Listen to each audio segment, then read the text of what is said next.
Perfect.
Yeah.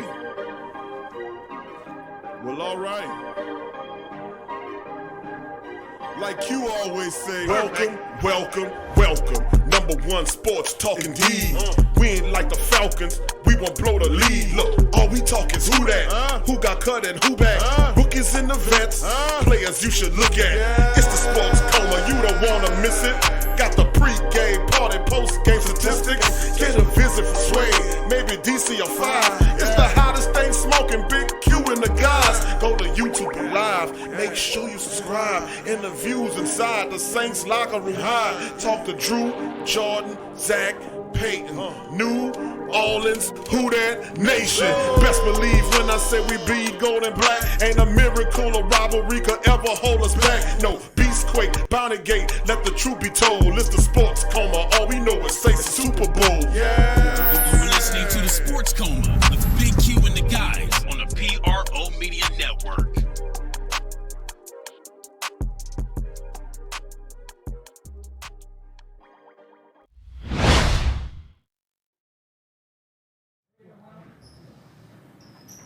Hi, Darren. First question's from Mike Triplett. Drew, you and Tom Brady both used to make headlines because you would say things like, I want to play till I'm 45, and it used to seem like a wild idea. How how cool is it to be in a game like this? It's going to be the first time two 40-year-olds have ever started a football game, and you guys are both still playing at a high level. Well, it makes me remember back to 1999 when we played against each other in college. The Boilermakers traveled up to the Big House. Unfortunately, that one didn't end too well for us, but I think little did we know we would have the opportunities that we've had in the NFL. I'm sure I speak for both of us when I say that, I think we both pinch ourselves the blessing and the opportunity to be able to play this long and played for so many great teams and with so many great players. And how much more do you want to make sure you come out on top in this one now that he's actually a division rival?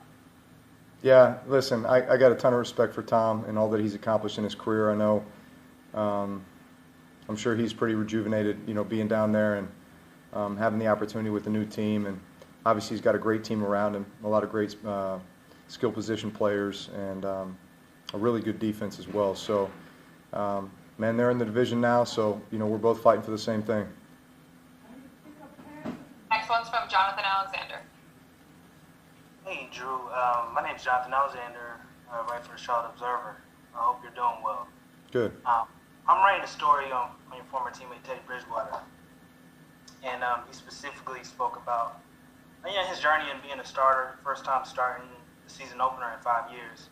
And he specifically talked about coming in relief of you and struggling that first game against the Rams when you got injured, and how he felt like he was trying too much to be like you, and he had to kind of learn to be like himself, and that helped him. Do you remember any conversations you had with him during that time when he started to get on the roll, and what do you think about where he is today? Yeah, first off, I'm so happy for Teddy. When you look at his journey, obviously with his injury in Minnesota, when he had really established himself as the starter and a leader on that team, and really a great player, and they had kind of gotten that team into a position where they were ready to make a run, and then tragically he suffers that knee injury that sidelines him for a while. And so I know psychologically, coming off an injury like that, there's always kind of that psychological barrier as much as there is the physical barrier. And so when he came down here, I think the thing that you realize right away is, man, Teddy is a highly intelligent guy who loves the game of football, and he has a presence about him, and an ability to lead guys. Guys respond to him, guys follow him, and I think each quarterback has their own style, and so I think coming into this offense, where, listen, this offense has been one that has been evolving over the last, going on 15 years now. Sean came here in 2006. He brought me in as one of his first free agent guys. And ever since then, we've just been building this offense and evolving each and every year. And so for somebody to come in and all of a sudden have to grasp, the wealth of information in this offense is difficult, But, man, I thought Teddy was so steady while he was here. And it was weird for me when I got injured, because first off, that was the first time I had ever gotten injured to where I would be missing any type of significant time in my entire career. And for the first part of that, I was actually away from the team for like a week, getting surgery and couldn't travel and all that stuff. So when I got back, it was kind of like, I think I was there at that point to support Teddy in whatever way I could. So the roles reversed there for a period of time, So I wanted to support him. I wanted to do whatever, I can remember a couple of moments in practice where, we would be installing a new concept, and, maybe the receivers didn't run it quite the way we had talked about in the quarterback meeting. And so I would look at Teddy and be like, hey, I'll go talk to, I'll go talk to Mike, you go talk to Jarrett, And so we would tag team, just to get guys on the same page to teach them how we would see it, right, as QBs. And so, we still had to be very much on the same page so that I could make sure I was coaching it the way that he saw it, or the way that he wanted it, because he was in there as the starter at that time. So, all right, well, that's Drew Brees. I'm going to let him play in just a moment. I wanted to give a shout out to all the beautiful black and gold family members in the building. Who that to you on this TSC Wednesday Saints Talk. It's hump day, family. Short week, I know, but we in the building, man. TSC is in the building. TSC Live is in effect. The Great Saint Think Tank is in the building as well. Good to see y'all in this one as well. Uncle Paulie's in the building. Who that to you? Okula McGee. Who that to you? Crass. Who that to you? Ferg 318. Who that to you? Sufian. Who that to you? LaShawn Singleton. Who that to you? JT. Who that to you? Diehard Saints fan. Who that to you? Larry Williams. Who that to you? Tro Blewett. Who that to you? Troy Thompson. What up, fam? Who that to you? Torrey Shepard Sr. Who that to you? Tramal Kellop. Who that to you? Jerry Paul. Who that to you? T Dirty. Who that to you? Good to see all the family members chiming in. Casual Dex. Who that to you? Lee Wood. Who that to you? Rush Hour. Who that to you? All the Travis 504. Who that to you? Who else we got here? Kai the Great 84. Who that to you? And all the family members that I haven't hollered at yet. If you haven't, O. Henry. Who that to you? Tyrone Jones. Who that to you? Kenyatta Lavender. Who that to you? And all the Great Saint Think Tank family members in the building. Give me a shout out. I give you a shout out back. We in the building. Sufian, much love to you. James Fancourt. Who that to your family? Good to see you about that as well. You see you're a little nervous. Don't be nervous, bro. This is what we made to do. We made to conquer. I'm gonna finish up and play Drew's interview. Then we're gonna bounce into some Saints news and notes. Professor PT 504. Who that to you? Good to see you in the chat as well, family. Much love to the family members. Please strike upon the like button ASAP. It helps out the live stream big time, and plus it don't cost you a penny. It don't cost you a damn dime. But who that to the family members joining in this edition of Wednesday Saints Talk as we keep. And I just wanted to drop in and give some recognition to the Great Saint Think Tank. Hot boy, Mel CC. Who that to your family? Good to see you as well. And we heard what Drew Brees said, how he just wanted to help Teddy Bridgewater. And you know how I think. So I just wanted to drop upon my little thought here about, I remember Drew Brees during that Teddy Bridgewater situation. Just y'all tell me what you think, just because Drew brought it up, is the fact that he said he wanted to help Teddy Bridgewater. And listen, I don't have any issue with that. I think he really did want to help Teddy Bridgewater. But, you know, you look at how it was when the fans started saying, Teddy, Teddy, Teddy. All I remember was Drew Brees standing up there, chewing them sunflower seeds hard as hell, looking disgruntled as hell. I also remember the 6th game, which was the Arizona game that Teddy Bridgewater could have played and Drew could have set down, which is what I would have liked to happen. He would have never allowed the Saints to lose to that Falcons. And if you would have started him on that Falcons game after the bye week, are you hearing me on this? We would have not lost that game. Drew Brees would have not broken the 5 or 6 game winning streak or whatever it was with a loss to the Falcons. It would have never happened. Just throwing my little thought process in there as well. But anyway, let's finish up on Drew. And then we're going to jump back and come back with some news and notes. Oh, man, always a team effort, with the 1 and 2 quarterback. And, man, I tried to support him as much as I could during that time, just like he always supported me when the roles were reversed. And at the end of the day, when you're the guy in there, you have to be you. And I felt like Teddy was himself, and Teddy won ball games, and Teddy was a great teammate. And I wish him all the best, except when he plays us. Thank you. I appreciate you. Yeah. Next one's from John Mustacher.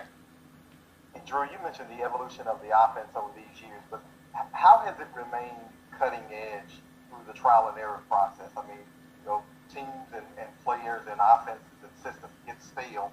How has this one stayed cutting edge? Well, we know we have to stay ahead of the curve.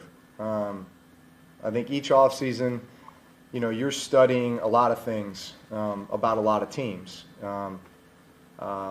There's always a couple offenses that, maybe had a lot of success with a certain scheme the year before. And so you're going to go watch those teams and say, hey, what made that so good? And are there ways that we can incorporate that into what we're doing?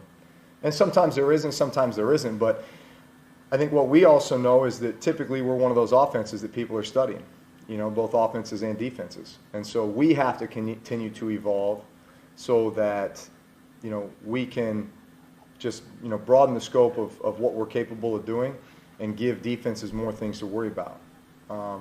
There's always your bread and butter, But then again, there's always nuances that you want to build in there so that, people can't always anticipate your bread and butter.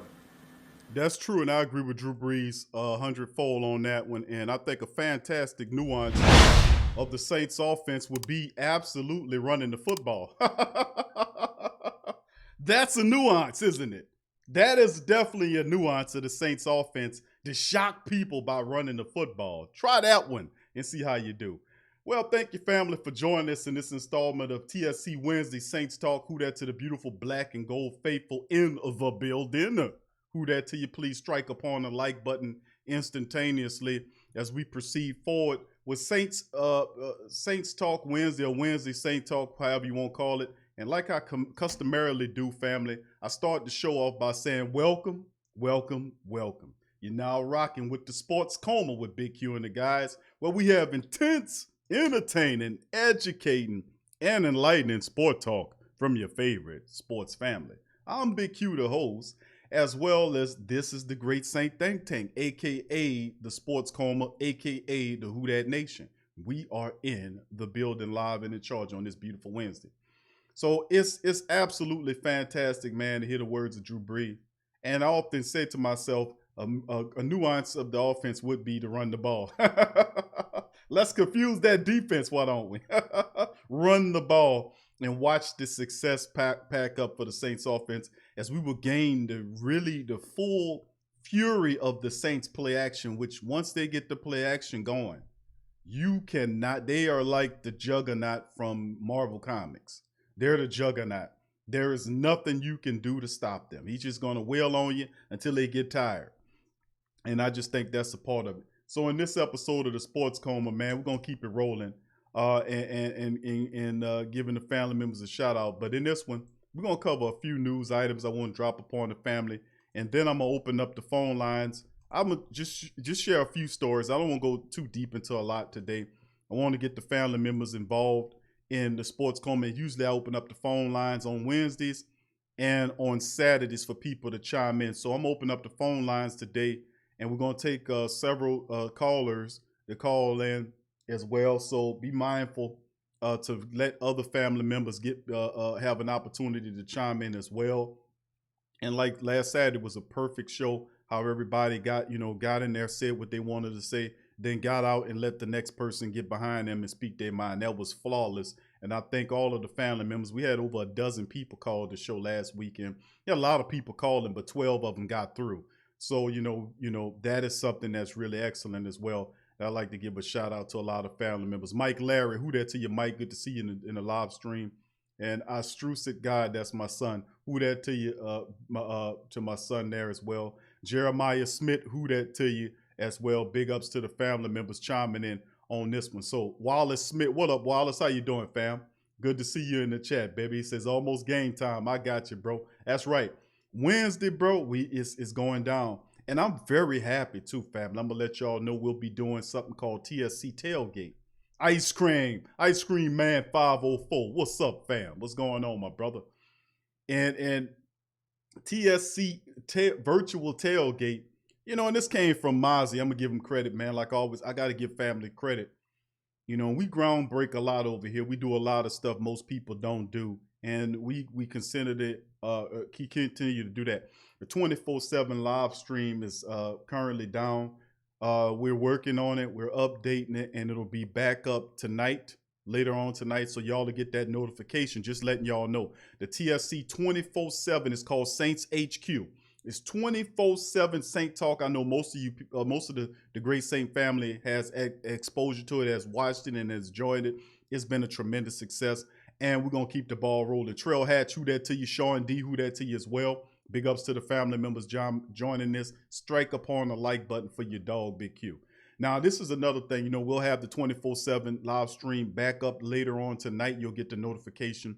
We'll have updated videos. We'll have up there. We're updating a lot of the pictures and stuff like that. And it's taking a little bit because, like I said, we were currently on vacation.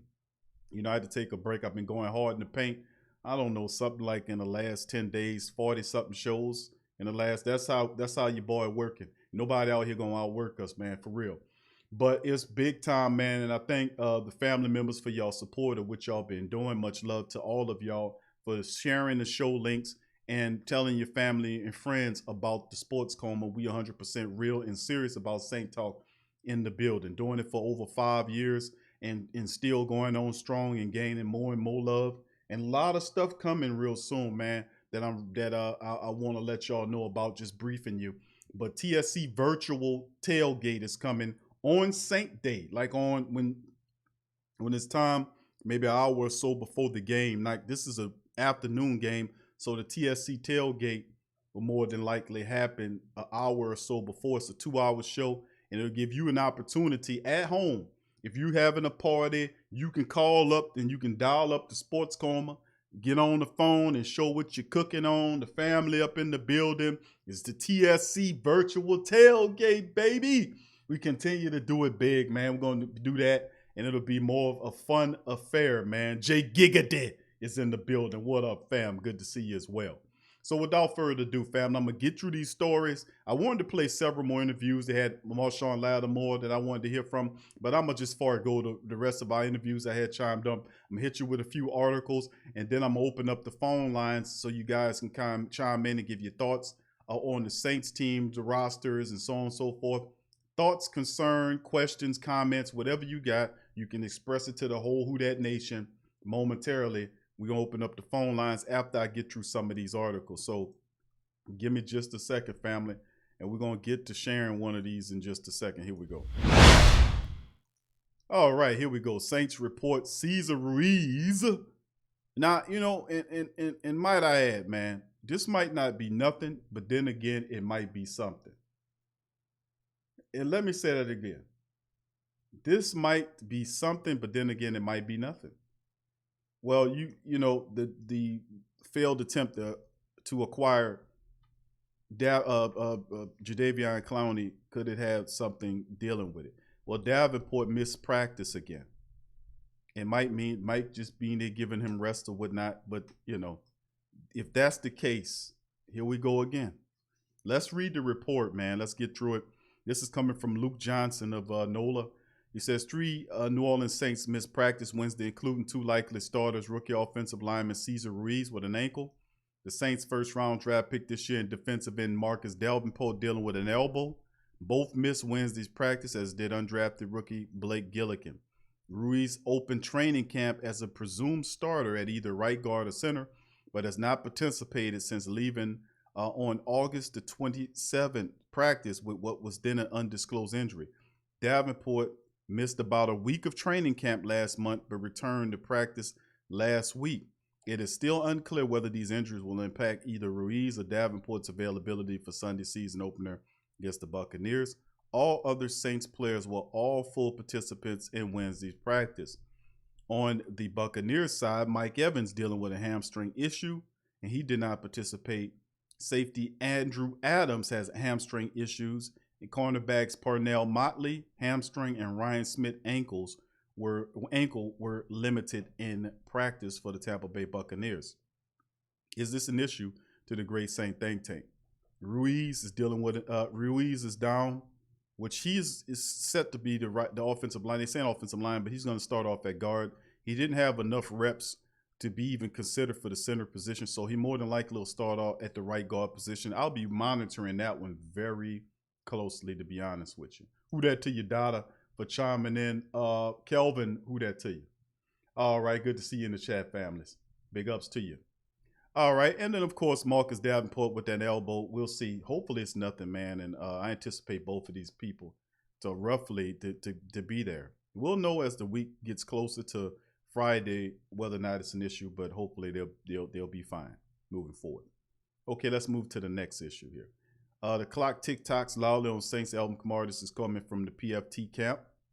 It's saying Saints running back Alvin Kamara continues to negotiate a new contract, which means that they continue to get a new contract done, which means that the clock continues to tick toward week 1. Wednesday becomes an important day in a ticking to Tampa's visit to start the season. It's the day of the first full-blown practice in advance of the game. It'll be interesting to see whether Kamara practices on Wednesday without a deal. He could be at practice. He could participate in individual drills. He will take part in 11-on-11 periods with a new deal in place. I think he will, and he did, especially in light of the reportedly freak injuries suffered by Broncos pass rusher Bond Miller on Tuesday night. The practice report will shed light on whatever Kamara does or doesn't do at practice. If they can work out a deal before practice begins later today, it won't matter. Regardless, we're looking closer and closer to proverbial nut-cutting time, with the question looming of whether Kamara will play if he doesn't have his new contract by Sunday. I think he will. I don't anticipate Alvin Kamara holding out, man, and playing. I think he'll play. I think it'll be in his best interest to play. But I think the Saints definitely should have a deal done.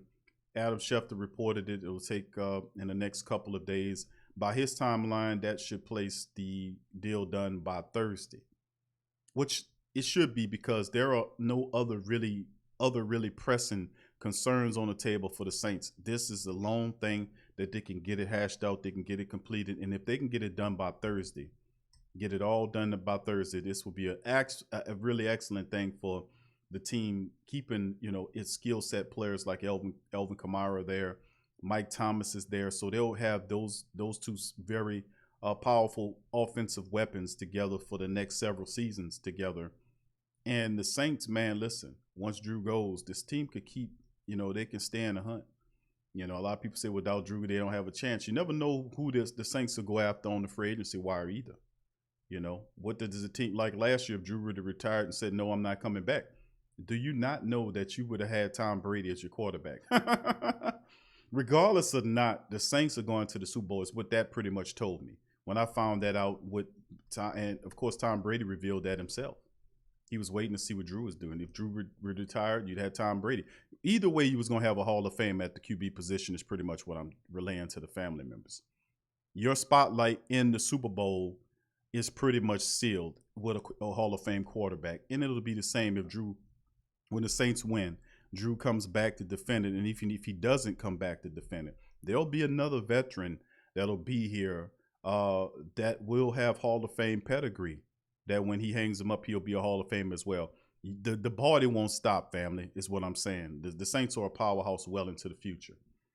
But anyway, that's the latest on Kamara in terms of what's going on. We'll keep an eye on that as well moving forward. So, let's bounce back to the main. And I think a lot of that is due, without any more obstructions to the contrary of trying to find out exactly what the Saints are going to do. I just think that we're going to be fine, man. We're going to be fine moving forward. Now, I want to throw this up here too, man. This just came across my desk here, and I'm going to show the screen here. We just came across the desk. The Saints placed backup punter on injury reserve. So there you go. Who's worrying about that punter spot? He would not be an issue. The Saints kept two punters on the 53-man roster. They're now back to one, which is Tommy Morstead, as Blake Gillikin was placed on injury reserve Wednesday after missing practice with a back injury. I just reported the fact that he wasn't there. The move was reported on NFL's transaction report. Gillikin becomes eligible to return in 21 days. The Saints carried two punters on their roster in 2015 when Morstead missed 2 games with quadricep injuries. Brandon Fields punted in his absence. Gillikin signed with the Saints to reunite with special teams coach Phil Galliano, who was Penn State special teams coordinator until the Saints hired him before last season. Morstead carries a $4.3 million cap hit for this season, which made Gillikin a less expensive option. So that is breaking news for the family. The Saints have placed backup punter Blake Gillikin on injury reserve. So there you go. We were worrying about the 2 punter spots. We don't have to worry about that anymore, as the Saints have placed Gillikin on injured reserve. So that opens up a spot. That opens up a spot on the active roster now, that the Saints can call up one of its practice squad players to fill that spot. Who do you guys think it should be? Who do you guys think it should be, as we're looking at the current Saints depth chart right now? This is the Saints current depth chart. And as you can see, with Blake Gillikin off of there, who should the Saints sign? Who should the Saints bring in off of the practice squad to the active roster? We got an opening. That'll be interesting to see exactly how that shakes too. So that's the latest news. New news just coming in is the fact that Gillikin is on the active, which it makes a lot of sense for them to do that anyway. By to be honest with you, is because we could use that extra spot. Let me pull up a copy of the practice squad so that we can look at it. Maybe perhaps the Saints use the pick up one of these guys off the practice squad. Should it be another receiver? Should it be another wide receiver? Well, I don't know if it should be a wide receiver. What you guys think? Okay, hold on just a second. I'm gonna see if I could pull the whole darn thing up. All right. I vote, and I'm gonna tell you straight up, family. I'm gonna tell you who I'm voting for to make it. I want Keith Washington Jr. to make it. You know, I think we fine with the wide receivers. Let me see if I can get a really good one here with all of them on there, because they did add that defensive end to the rotation, and they did add Austin Carr to the back end of the practice squad too. So I'm gonna make sure if I can get the entire practice squad right there. Hold on here. Maybe I can find. I'm trying to find one for the family members too. The whole complete listing of it. All right. All right.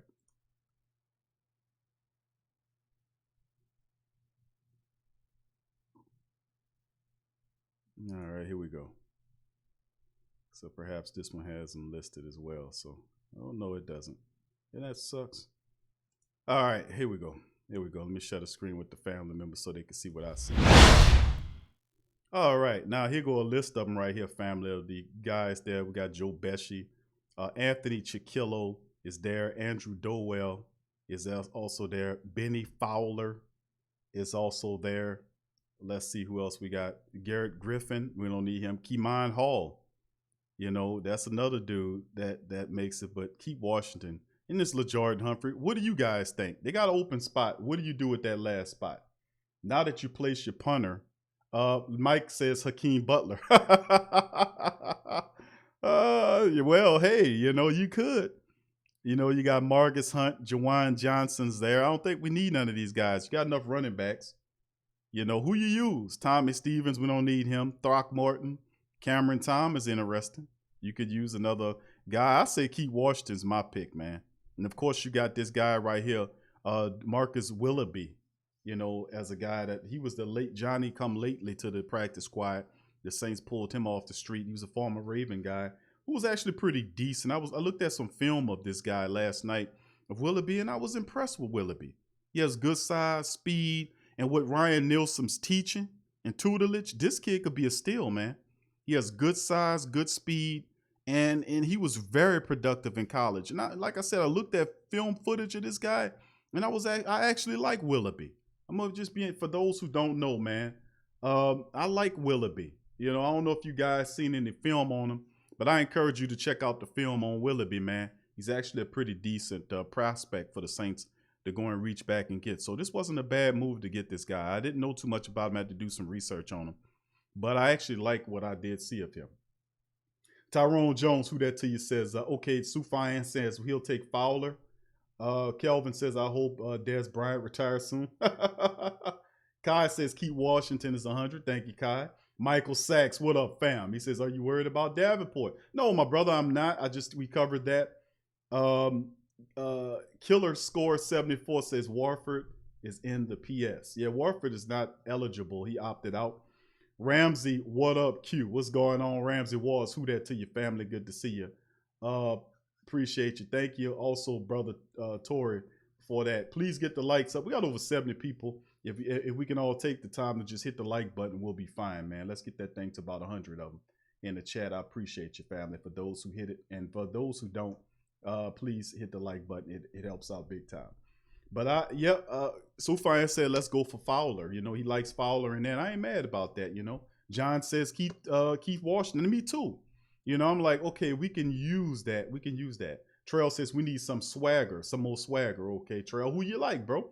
William Dickerson, what up, Will? Good to see you, bro. He says, I see that Mike Evans got a soft tissue injury. Aaron says, don't eat the cheese. Yeah, you know, every time they play the little game, you know, we're going to still pretend like the guy's 100%. You know, we ain't going to be lulled to sleep on that one. J. Alexander Williams, what up, Jay? He says, I want Hakeem Butler. Send Traquan packing. I know, family. And I watched Butler. Butler had his injuries, man, but listen, he's something serious. JT says, he said seen film on him. Yeah, I like him, bro. I like this Weatherby kid, man.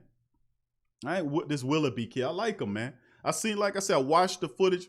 He ain't complete, but listen, he has something to work with, bro. He's a piece of clay that you can shape. And this under this, move type of deal, and he's an edge rusher. And of course, the Saints could use help with the edge rusher position. And he looked pretty good. He was really productive in college too. I was semi-impressed with this kid. I like what he looks like. All right. Jay says we need another DN when Davenport gets hurt. Who we throw in that fire? Well, you got Trey Hendrickson, you got Carl Granderson. Of course, you can still use Zach Bourne as a situational pass rusher, but currently that's all we have. Darrell Freeman, what up, Darrell? Good to see you in the chat as well. But that's just pretty much all you have as it stands, bro. It's just that. It's just what you have. And that's what the shake on the matter was. What were we doing in terms of trying to get that pass rusher? Because had you have gotten a veteran pass rusher, I don't care if it's Clowney or anybody else. If you needed a veteran defensive end, we shouldn't have stopped at just Clowney. We should have been active, a lot more active, in my opinion.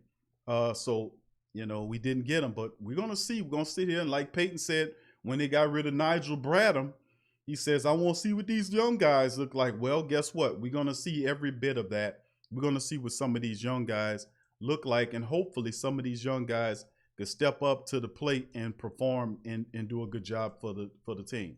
So, I mean, that's pretty much all I can really ask for from these young guys as well. So, and another thing is, hopefully, I'm serious about this, hopefully the Davenports, who we keep talking about with injuries, and he's dealing with an injury now. He missed 5 games straight. Not games, but practice sessions in camp. Then he came back a couple, then he missed the rest of them. And I just hope it is not nothing. Well, I don't think it's nothing serious, but, one can never tell, bro. Think about how the Saints went ferociously after Jadeveon Clowney, a few days ago, which, that was really, really cryptic to me, because what it did was they pushed Elvin Kamara aside and then went and put all the chips in the table for Clowney. And I was like, okay, what's wrong with this? This is not their movement. This is not how they move. They don't move like that. So what's promoting this to happen? We'll find out soon. But anyway, Casual Deck says, the NFL did the same thing with the Browns last season, so this is the Buccaneers Cleveland 2.0. Dowda says, Davenport out again. Goddamn, that's why we should have signed a defensive end a month ago. And I kept saying to people, and people like, man, Q, well, you can't predict injuries. And I'm like, no, you can't predict injuries, but if you have people that are prone to injury, it's due to the fact that their bodies can't handle the physicality of a full NFL season. It's very physical. Some people can handle it, some people don't. For those who can't or don't do well in that transition from where they are into the NFL, you got to keep an eye on those guys. And if you believe in them, you got to fortify them with good depth. And that's something that I was preaching. That wasn't something alien or foreign. We just was saying that because I'm looking at Davenport and he has that history. Trey Hendrickson also has a similarly ugly injury history as well. I think he's a 3rd-round bust. He hasn't been able to do a full season productive, so he hadn't been able to reach his potential. Then the cornerback situation with guys like a 33-year-old Patrick Robinson and a not very good PJ Williams at the cornerback position. And I think that the reason why PJ's here now is because the Saints say we can use him as a Swiss Army knife where he could play safety and cornerback, which gave him some new life, which I like the safety idea. I don't like the cornerback. The man cannot play cornerback. I don't understand what the hell these coaches are looking at. I don't understand what the hell they're looking at. he gets burnt all the time. He gets burnt all the time from the cornerback position because he have lapses of awareness out there, not knowing where he is and where he's supposed to be. He's easily shook off of a route. When guy put a move on him, he lost. And if you're a good corner, you got to understand, you got to have good recovery ability. And P.J. Williams is sloppy with his technique. Study the tape. P.J. Williams will put his hands on the wide receiver, right? Then nitpick, grab, and hold him, as opposed to use good technique to make a play on the ball. You see what I'm saying? He would rather risk penalties because he's jamming them and then he's touching them. And then sometime when you're facing a very good wide receiver or a wide receiver that's got that's really fast, and you're not that fast, you got to jam the guy and disrupt the timing of the route. And hopefully when you jam him and you hit him hard enough, it could throw him off a little bit and it disrupt the quarterback who might want to go to that player. And you throw him off a bit, he has to reset and fight through you to get to where you need to be. Well, PJ releases the guy at the line of scrimmage, then grabs and holds his jersey and little stupid crap like that. That's poor technique. And then a guy puts a move on PJ. He shook for days. He stepped and PJ up, and he got him. He already gone. So I mean, it's just not, the man's not very good at the cornerback position, is what I'm saying. And we need to find another example of a better cornerback, and that's why I said Washington will be a better guy. Anyway, we're going to open up. I had a few more articles I wanted to go off, but we're going to open up the phone line right now. I'm going to be with you guys up to 7 o'clock. I have another show to do at a little bit after 7. Ring Kings Boxing is today. We got some news on boxing. So if you're a fight fan, you can join me on Ring Kings Boxing World YouTube channel to listen to it. So we got another podcast I'm going to do a little later. So I'm going to be with you up until 7 o'clock.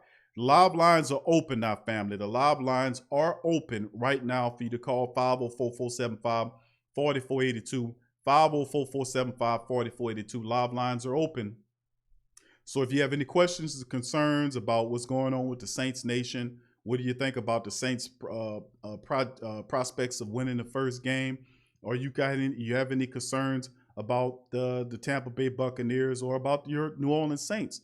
Well, guess what? Now's your opportunity to express yourself to the rest of the great Saint think tank and the rest of the nation by tuning in. 504-475-4482. 504-475-4482. Live lines are open. Live lines open, so feel free to call. All right. Yeah, it's a part of it because we got to understand. I think the Saints are in good condition this year. I'm not too concerned about Davenport right now because they're saying it's an elbow, and I'm not really concerned about elbow. Just though it's not a lower extremity injury. All right, family. Thank you for calling the Sports Coma. Who's on the line? All right, family. Can you hear me? What's going on, Big Q? What's happening, fam? Who on the line, brother? Man, it's J. Alexander Williams, man. J. Alexander, how you doing, my friend? Man, I'm good, man. Out here in Virginia in this rain, dog. All right. Yeah, it's doing a little rainy down here too, cuz. So don't feel too bad. We getting it too. Yes, sir. What's on your mind, fam? Man, I wanted to call, bro, because this whole Clowney thing done pissed me off, bro. Okay. We let Logan Ryan, he gone. Yes. We let Everson Griffin, he went to the Cowboys. Man, we went all in on Clowney, like you said, man. You wait to the last minute to take the test, you're gonna fail. Yeah. My main thing is, bro, Everson Griffin was a more versatile and cheaper option than Jadeveon Clowney. He could rush the passer and stop the run. You could put him outside on the edge. Inside, he give you pass rush up the middle. What was our love affair with Jadeveon Clowney anyway? I really don't know how Mickey Loomis and Sean Payton let that go down like that. When, for one, Jadeveon Clowney has not played a whole season his entire career in the NFL. Everson Griffin has been durable. He's versatile. The dude is a monster, and you could have signed him for the cheap. Yeah. Yep. Dallas signed Everson Griffin, man, for 2 movie tickets, a coupon, and some peppermints, man. and we bought, bro, and Mickey Loomis, he out here calling people agents, asking them to restructure their contracts and all this other stuff. Man, I don't get it. I really don't get it, bro. I really don't. We keeping P-Rob and we keeping PJ on the damn roster. We had Logan Ryan out there.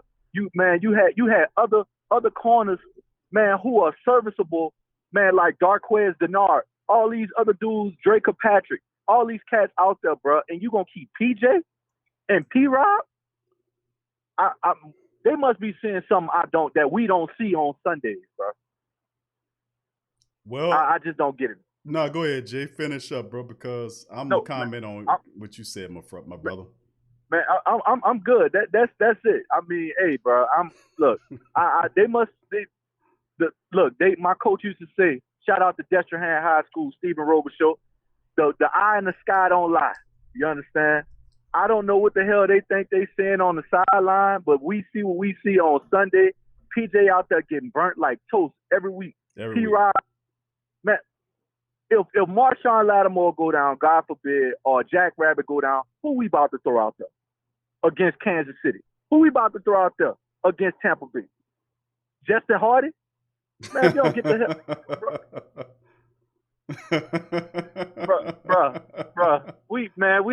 bro, I know they say the Saints got the best roster, top to bottom. We have the best starting roster, man. Outside of a few backups, man, our roster is so suspect.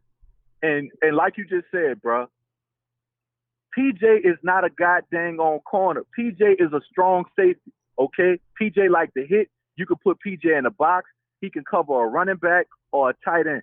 PJ is not a cornerback, man. Matter of fact, I would argue PJ would be a better strong safety than Von Bell was. I'm telling you, PJ is not a corner. And as soon as we understand, that's almost like when we tried to make Halohi Kikaha a damn stand-up linebacker, which he had never been. Never. Like, come on, dog. Come on, man. So I don't know what Mickey Loomis, Sean Payton, and the rest of the supporting cast is saying. But man, they need to stop the madness, man. That's all I got. They need to stop that. Well, Jay, man, you laying it out, bro. You playing it. You saying it righteously, man. And because it's some butterball bullshit, man. Well, I mean, the thing is, the PJ Williams situation. You're absolutely right. He's not a cornerback. I don't know why they keep trying to paint Kyle manure, and I'm not trying to say that he might be. He definitely Kyle Patty at the cornerback position, no doubt about it. Oh, but man, he dookie. But trying to paint it pink and spraying Victoria's Secret all over it, trying to repackage it and give it back to us as an improved brand is not working. We've seen enough of PJ Williams over the years to understand his flaws, and there's nothing. If PJ Williams is performing at that type of level in practice, it's most certainly not translating into actual field play where it counts, especially at the cornerback position. They had that boy covering Austin Carr, and he was covering Austin Carr, and they was like, "Oh shit, look at PJ. That's Austin Carr, dog. That's, let PJ look." They had PJ outside, he was trash. They moved PJ inside, he was trash. Bruh, where else you gonna put PJ at? You gonna put him on the line? Come on, bruh. Let that man go, bruh. Let that man go. I don't get it either, Jay Alexander. I don't get it, bro. I don't understand why PJ Williams is still here in terms of them considering him as a cornerback. He should be strictly used as a safety. I don't like the idea of using him as a Swiss Army knife, because in order to do those things, you have to be good at either one of those things, and it's just showing me that PJ Williams is not a very good cornerback. Patrick Robinson, to me, is 33 years of age. He has several injuries last year that was really problematic, and it's like muscle tears and strains and stuff like that occur. And I thought that the Saints needed youth in the cornerback room behind those two guys. Well, PJ's not a good cornerback, and Patrick Robinson is developed into quite the injury risk in the position. So you're lacking, and then behind those guys, your most senior cornerback behind those guys are Justin Hardy, a guy that looked good the year before last year, and then in the preseason, and then he just tailed off really bad. Justin Hardy is not a very good cornerback. I'm just going to keep. If you remember the Tennessee game when he played against, I think that was Tajay Sharp, who he was trying to guard. Tajay Sharp made him look really awful out there, and I was like, this dude needs to go. But they holding on to him because he's a special teams guy. But listen, you need to be able to cover in case something happened. And I am not really big on either one of those three cornerbacks behind our top three, which is why I was hoping and praying that those top three guys remain healthy for the summation of the year, which is a lot to ask for. But, hey, man, it doesn't look good behind those three. The only way the Saints will win the Super Bowl is if our secondary can hold up against offenses that will throw the ball down the field. The teams that are going to be there in the end at the last dance are teams that do not mind throwing the ball down the field. Kansas City. Who else in the AFC? You got, man, all these different teams. Kansas City is the one. Baltimore. All these teams, man, you're going to have cats on the back end besides just Marshawn, who's had his nicks in knocks every year. You got Jack Rabbit, man, who's a little up in age. I know he's still, but we don't really have any young dudes who, now you brought up Keith Washington. I wouldn't watch his highlights. He could be a dog. That cat Tino Ellis, we let walk out the door. I'm like, bro, we let Chapman walk out the door to keep PJ? Justin Hardy? Man, come on, bro. I don't get it, man. Sean Payton still got COVID. That's what it is, bro. That's what he still got COVID, and he out here trying to act like he healthy, bro. That boy oxygen is gone to his brain. I don't see it, man. I really don't. I really called in because I was pissed about Everson Griffin going to the Cowboys and not coming to New Orleans. I wanted that boy back, but see, if the Saints really want to go at some, they still got Ziggy Ansah out there. He's still out there. You still got the cat Ty Davis. He's still out there. Man, you still got some cats we can go get.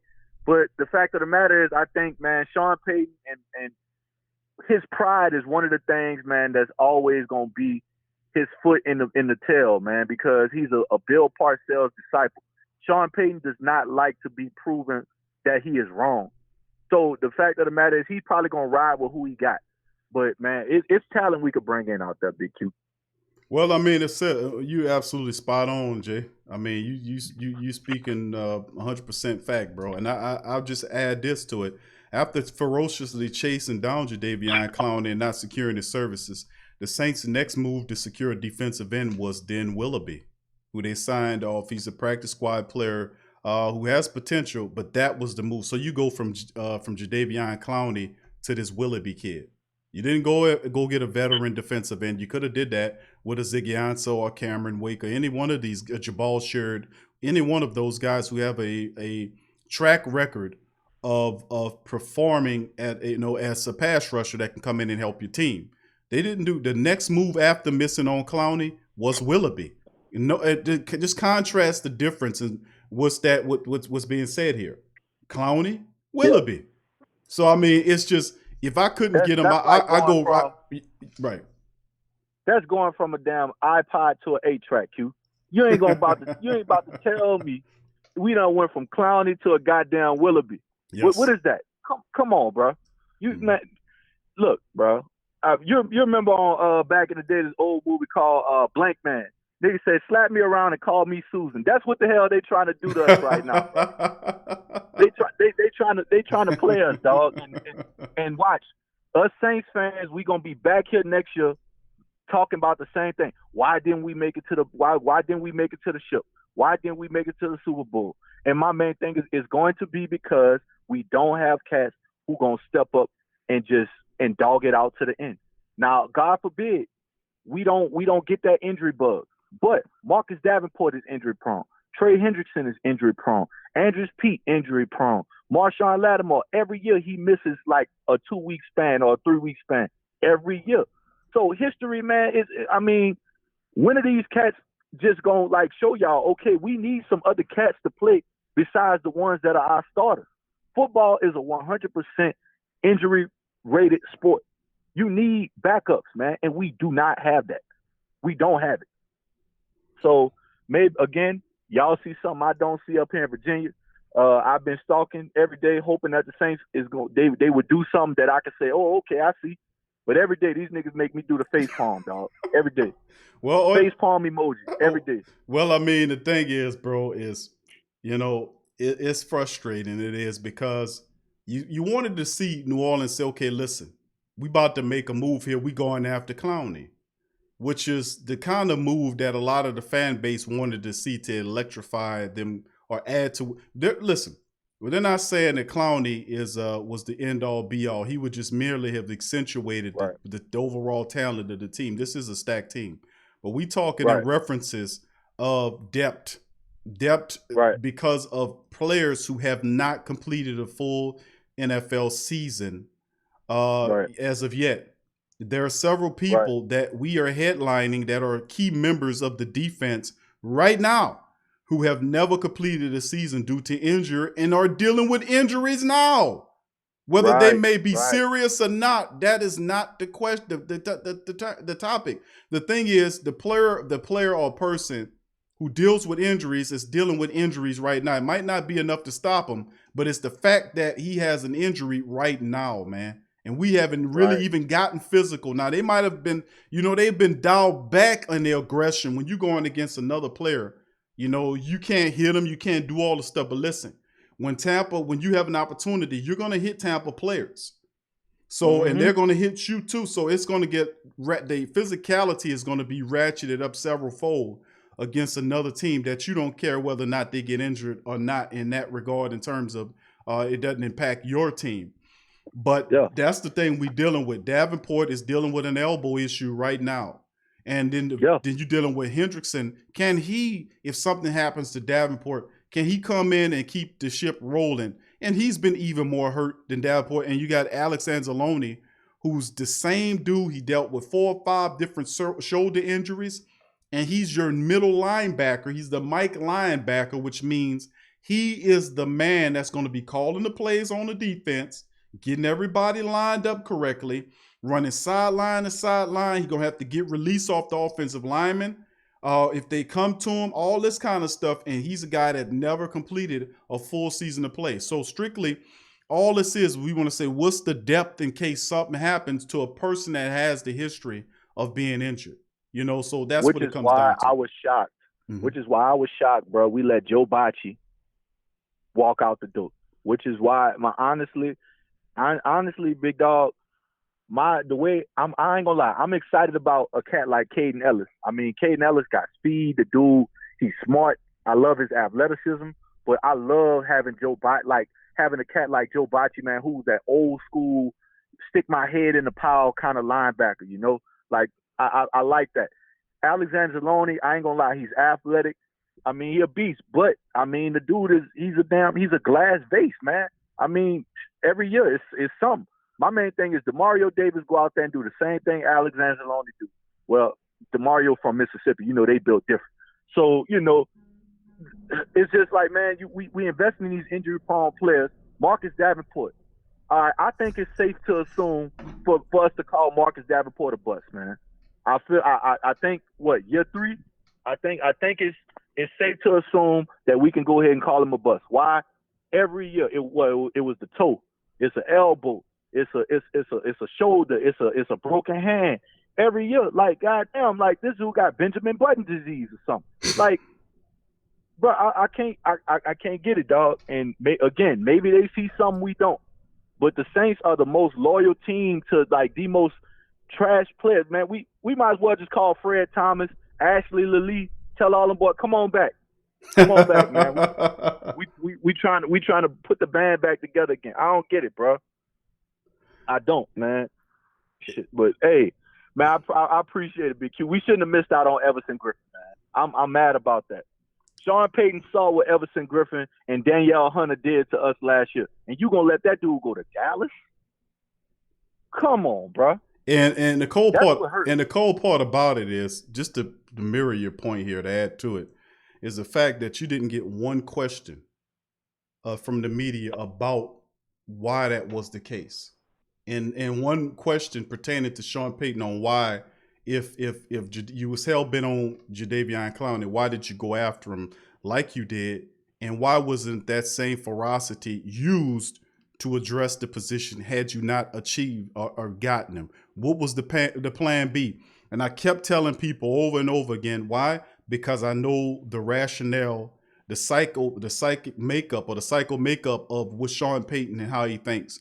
And we've been given brief examples, whether people want to accept it or not. I continue to stick to the fact of the matter about what he represents and how his thought process on it, the control that he has on the building, even over the medical personnel, which really is supposed to be more powerful than the coaching there to slam down players playing if they're hurt. He outrules him, which is not supposed to be the case. But I say this. The plan B, actually there was a plan B. I digress. There was a plan B. There was a plan B. And the plan B to obtain him was Willoughby. Couldn't get Jadeveon Clowney, but boy, we're gonna go for Willoughby. We got Willoughby, man. We got Willoughby. And for all the family members out there saying, Q, we ain't have a plan B, you are absolutely wrong. Your plan B is Ravens former practice squad player Marcus Willoughby. All right? Hey, that's who we wanted all along, man. That's who we was really going for. We was just using Jadeveon Clowney as a distraction, but we have Marcus Willoughby. And he's not even on the active roster, he's on the practice squad. So welcome to the Saints. What we was gonna do was, we was gonna sign Jadeveon Clowney and trade him to the Jacksonville Jaguars for the rights of Marcus Willoughby. That's what we was gonna do. And then he came free and says, "Man, we gotta get him." And then they go after Willoughby. They go after Willoughby and then practice squad him. we trying to hide him. That's what it is. Man, these dudes are stupid, bro. Man, tough. Man, they stupid, Q. Tough, bro. They stupid, man. Tough. Yeah, man. Tough. Man, appreciate you, big homie. Thank you. Appreciate you, Jay Alexander, bro. You be safe up there in VA, brother. All right, man. Holla. Who that? All right, fam. That was Jay Alexander Williams chiming in. Good to see or hear from the brother chiming in as well. So get you in there. Get yourselves in there as well. 504-475-4482 will be here until 7 o'clock. This is your opportunity to chime in to speak to your boy, Big Q, about what you feel. Are you as frustrated as Jay Alexander was? That's the big question. Jay was pissed. But are you the same way? Are you a little bit more optimistic about what's going on? Even though I say the Saints are going to be fine, they have to be able to stay healthy at those key positions. I think to be all right. And that's a lot to put on players that hadn't done that before. And we'll just have to see how it goes. That's the bottom line. But thanks, Jay Alexander Williams, for a great call, man. Much love to you and who that family out in VA. 504-475-4482. Live lines is open. You can feel free to chime in and speak to me live on air right now. Like I said, the Sports Coma will be going to 7 o'clock, and then we'll cut off for the Ring Kings Boxing World broadcast we do every Wednesday. We'll talk about the latest stuff, so you can feel free to join us in there as well. The link is in the description section if you're a boxing fan. But as of right now, talking Saint Talk, you have an opportunity for questions, concerns, and comments. You can put them in the chat, or you can ring the live line, 504-475-4482. Who that to the Black and Gold family members? Who that to your Teal? My dog Teal the Great in the building. Good to see my boy Teal. Much love to you, my boy. And the rest of the family members in the live stream. So much love to you as we got Nicole coming in. All right, family. Thank you for calling the Sports Coma. Who's on the line? Hello, hello, hello. Can you hear me, family? All right, I can't hear nothing from the family, just silence. All right, 504-475-4482. Live lines are open. Thoughts, concerns, comments in the chat, or you can call the number 504-475-4482. Chime in with me. Live lines are open right now, and they'll be open to about 7. So that's got a good little time here to get on in there. Who that to the rest of the family members chiming in the stream? Irvin Alexander, who that to your family? Good to see you in the chat, my man. He says, we see what happened when Marcus Williams knocked out Latimer in a playoff game last year one play, and Thielen had them on 1 yard line because of P-Rob. Thank you for that, bro. James says, I'm worried about the rawness of Bond at the NFL level. This is going to be a lot of pressure come Sunday with all these weapons. Tampa has Drew and Tom will be playing well to do each other. Well, I mean, Zach Bond is not going to start according to the Saints depth chart. He is behind Caden Ellis. So Caden Ellis, according to the depth chart, currently, right now, as of Wednesday, is slotted to start over top of Zach Bond. Now, listen, that could change as we get closer and closer to football. But just to keep it real with you, as of right now, currently, with the information that we've had, is currently Caden Ellis is the starter. So your three linebackers, when there are three, is Demario Davis, Alex Anzalone, and then Caden Ellis. All right, family, thank you for calling the Sports Coma. Who's on the line? Hey, how you doing, Big Q? This Cedric. Cedric? Yeah. What's going on, Cedric? How you feeling, my brother? I ain't feeling too good. You know, I just seen this post on the NFL Network. Okay. And, you know, they said two legends and everybody in the comments bashing Drew Brees. And, you know, I'm honestly tired of it. This man has never had the receivers that Tom Brady has had. The only good receivers that Drew Brees has had throughout his career is Joe Horn, Marquise Colston, and Michael Thomas. Brady has had Moss. He's had Grunt. He's had the talent to succeed. Brees has never. And, you know, I'm honestly tired of everybody trying to make it like Drew Brees ain't fight for them records that he got. Drew Brees lifted this team up when we was nothing. We was nothing. We were just like the Cleveland Browns. Shit, the Cleveland Browns still beat us. They got a better record than us. They got a better winning record than us against them. And I mean, I'm just tired of people just blaming Drew Brees for everything. I just want to get that off my chest on your podcast. It's perfectly fine, Cedric. You and I appreciate you chiming in, bro, on that. To let that be known, bro. And I most certainly got to say this about Drew, man. Drew Brees has been the model citizen since he's been down here. He's been everything you expect a starting quarterback supposed to be. Yep. He's been charitable. He's putting tens of millions of dollars in the hands of charities to go toward the good of families all across the region. He's represented the black and gold very well. He had a couple of flubs here and there, but that's what most humans do. But overall, Drew Brees' time here, he's been almost next to perfect in terms of his production on the field, how he's taken down all these passing records, and and listen, he didn't really become a Hall of Famer until he came to New Orleans. When he was in San Diego, right.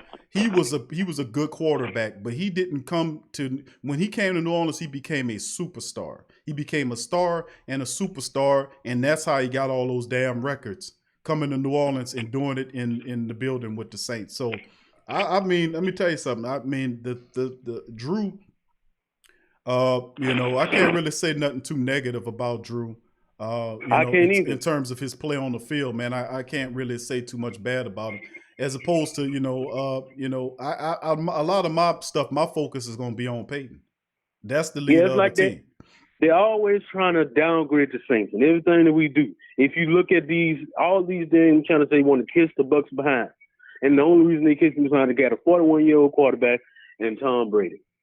Tom Brady did not have a good season last year. This is the first time that he ever lost in the first round of the playoffs. Tom Brady don't usually lose, and that's why he left the AFC, because he was shocked. He seen all these new guys coming down here, and they beating me at my game that I've been winning the AFC ever since I got here. And you know, they come in here and they just whooping me, and I believe he was embarrassed. That's why he came down here, because he think it's gonna be easy. But I just want to say this, Brady, if you think it's gonna be easy, you got another thing coming. Because the Falcons may not be the best team in the NFL, but they still gonna give you a run for your money. The Panthers may not be the best team in the NFL, but they still gonna give you a run for your money. You ain't gonna just come down here and think you finna just run something straight out of the gate. It ain't gonna work like that. Yeah, I hear you. I mean, he just got it messed up, and all these news reports, I'm just tired of them disrespecting our team. and we came up from nothing. We came up from nothing, and they just constantly disrespect us, and I'm tired of it. Well, I mean, hey, bro, let me tell you something, bro. I was tired myself like you were tired because we wasn't getting any coverage.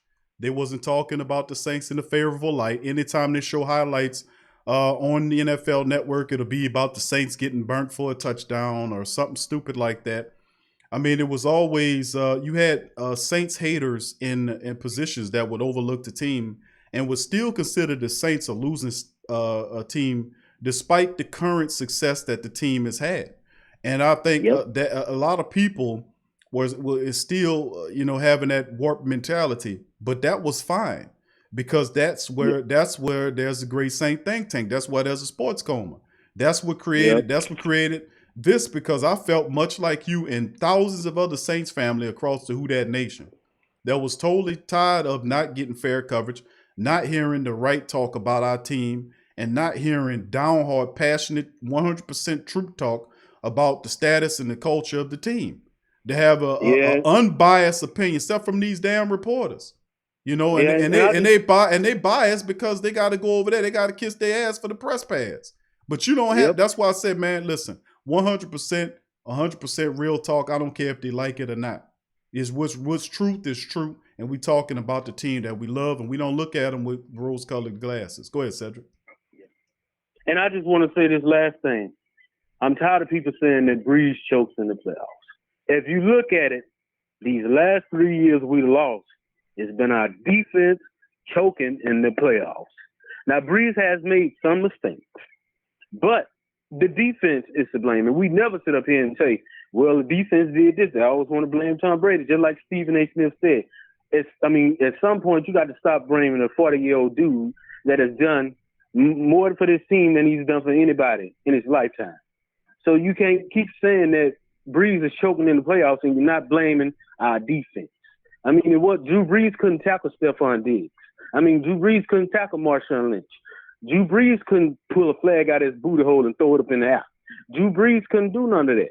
So why are we always blaming Drew for choking in the playoffs? I think last year is one of the first time that I've actually seen him choke when he threw that fumble, and that cost us the whole fucking game right there. But yeah, that was one of my last little things I wanted to say. I don't want to keep you up on here. All right, Cedric. Well, I appreciate you, my brother. Where you calling from, brother? I'm calling from Natchitoches, Louisiana. From Natchez? Natchitoches. Natchitoches. Okay, Natchitoches. I know where you at. Natchitoches. Top Louisiana. Okay. How far are you from Indianola? Nola, it's like a 3-4 hour drive. Okay. All right. Okay. It's a long time to get down there. Okay. All right. Well, Cedric, I appreciate you calling up, my friend, and appreciate that, man. Who that to you, brother, and we're going to be all right. Who that to you too, Big Q. Thank you for having me on your show. No problem, my brother. Anytime. Peace. All right. Peace. All right. That was Cedric, man, chiming in all the way from Natchitoches. That's what I'm talking about, family. That's much love to the family members chiming in. As well as he said he tired, man. He tired of him blaming Drew Brees. Cedric said, I got to stand up for him. All right, Cedric. Appreciate your family. Thank you. All right, family. Who there to the beautiful Black and Gold family members and the rest of the family and the great Saint Think Tank chiming in. I see y'all, man. Much love to you. King Arthur, what's up, fam? Good to see you in the chat as well. Dwayne Randolph, what up, fam? Good to see you, says who that to you as well. King Arthur says, who that, homie? Is there any positions on offense or defense that concern you? Well, appreciate the question there, King Arthur. Much love to your family, and thank you for joining us here on the show. And all of the new family members that might be watching the stream, please feel free to strike upon the subscribe button instantaneously. And join the family as we have these great talks. All right, family, thank you for calling the Sports Coma. Who's on the line? Hello, how you doing? Hey, brother, how's it going? I'm doing pretty good, my friend. I'm doing pretty good. Who's on the line today? Deputy Mario in Mississippi. Deputy Mario, how you doing, my friend? How you feeling, buddy? At work, man. At work, buddy. Take time off, man, and turn down my radio and go down on police calls to come to the show. Because we rolling out here. All right, Deputy Mario. Well, once again, brother, I appreciate you, man. Thank you for your service and keeping the communities out there safe, my friend. And thank you, man, for joining the Great Saint Think Tank and for your support, my friend. What's on your mind, Deputy Mario? Is it possible without the 12th man, us, the crowd being at the game, how much would that affect the Saints defense? Because you know as well as I know, we drown the opposing quarterback out with that noise. It is so loud until it's hard to hear yourself think. So you know how the opposing quarterback is. So how much would taking the crowd out of the game balance the game out? Well, I mean, I want to say that it shouldn't impact the Saints or what have you. But from what I heard, I was listening to some of the crowd noise, Deputy Mario, that they were putting during the practice session when the Saints were there several days ago, and I was listening to it, and it wasn't like you could hear it's they call it white noise, but it was like the crowd effect, but there was no highs or lows in it. It was just a monotone crowd effect through the summation of practice. So I don't know if they'll go up with it or down with it. They might turn it up a degree, but I don't think it should impact our performance or the rival teams' performance out there at all. Matter of fact, Cam Jordan and several other Saints leaders on the team looked upon saying that they were going to use pretend like all of these outings without fans there, they were going to just simply treat it like a home game. I mean, an away game, like they were at Wake. So I don't anticipate without the crowd being there, it should impact the team in a negative fashion. Although, we dealing with what we dealing with nowadays, man. It's just, it's kind of unnerving and really weird to see that.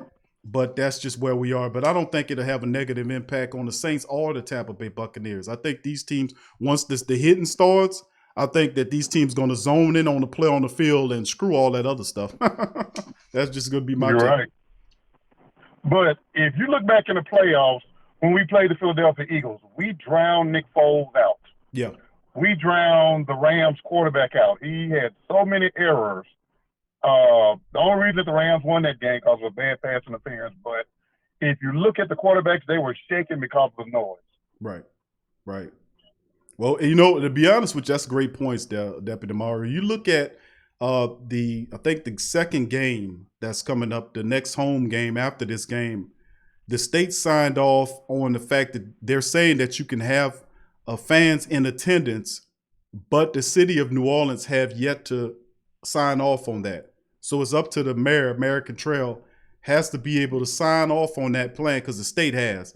She has to sign off for it. But if they're supposed to allow fans in the stands for the next home game.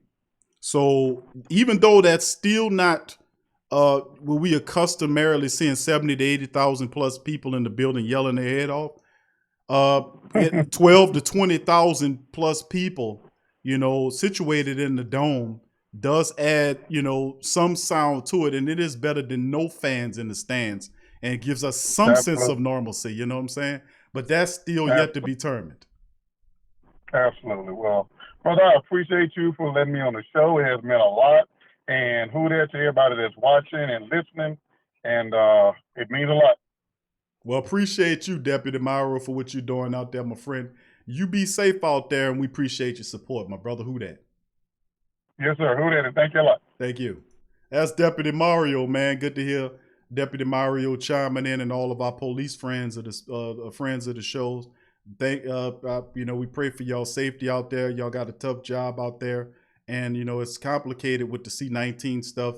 So for Deputy Mario and brothers like B Jizzle and the rest of the family members that are police officers and ambulance personnel and people that work in the hospital, we all pray for you, man. It's really tough right now to be a first responder and our firefighters, because we have quite a few of those as well. So thank Deputy Mario, Cedric, and Jay Alexander, man. These are really good calls, man. Let's keep it going here.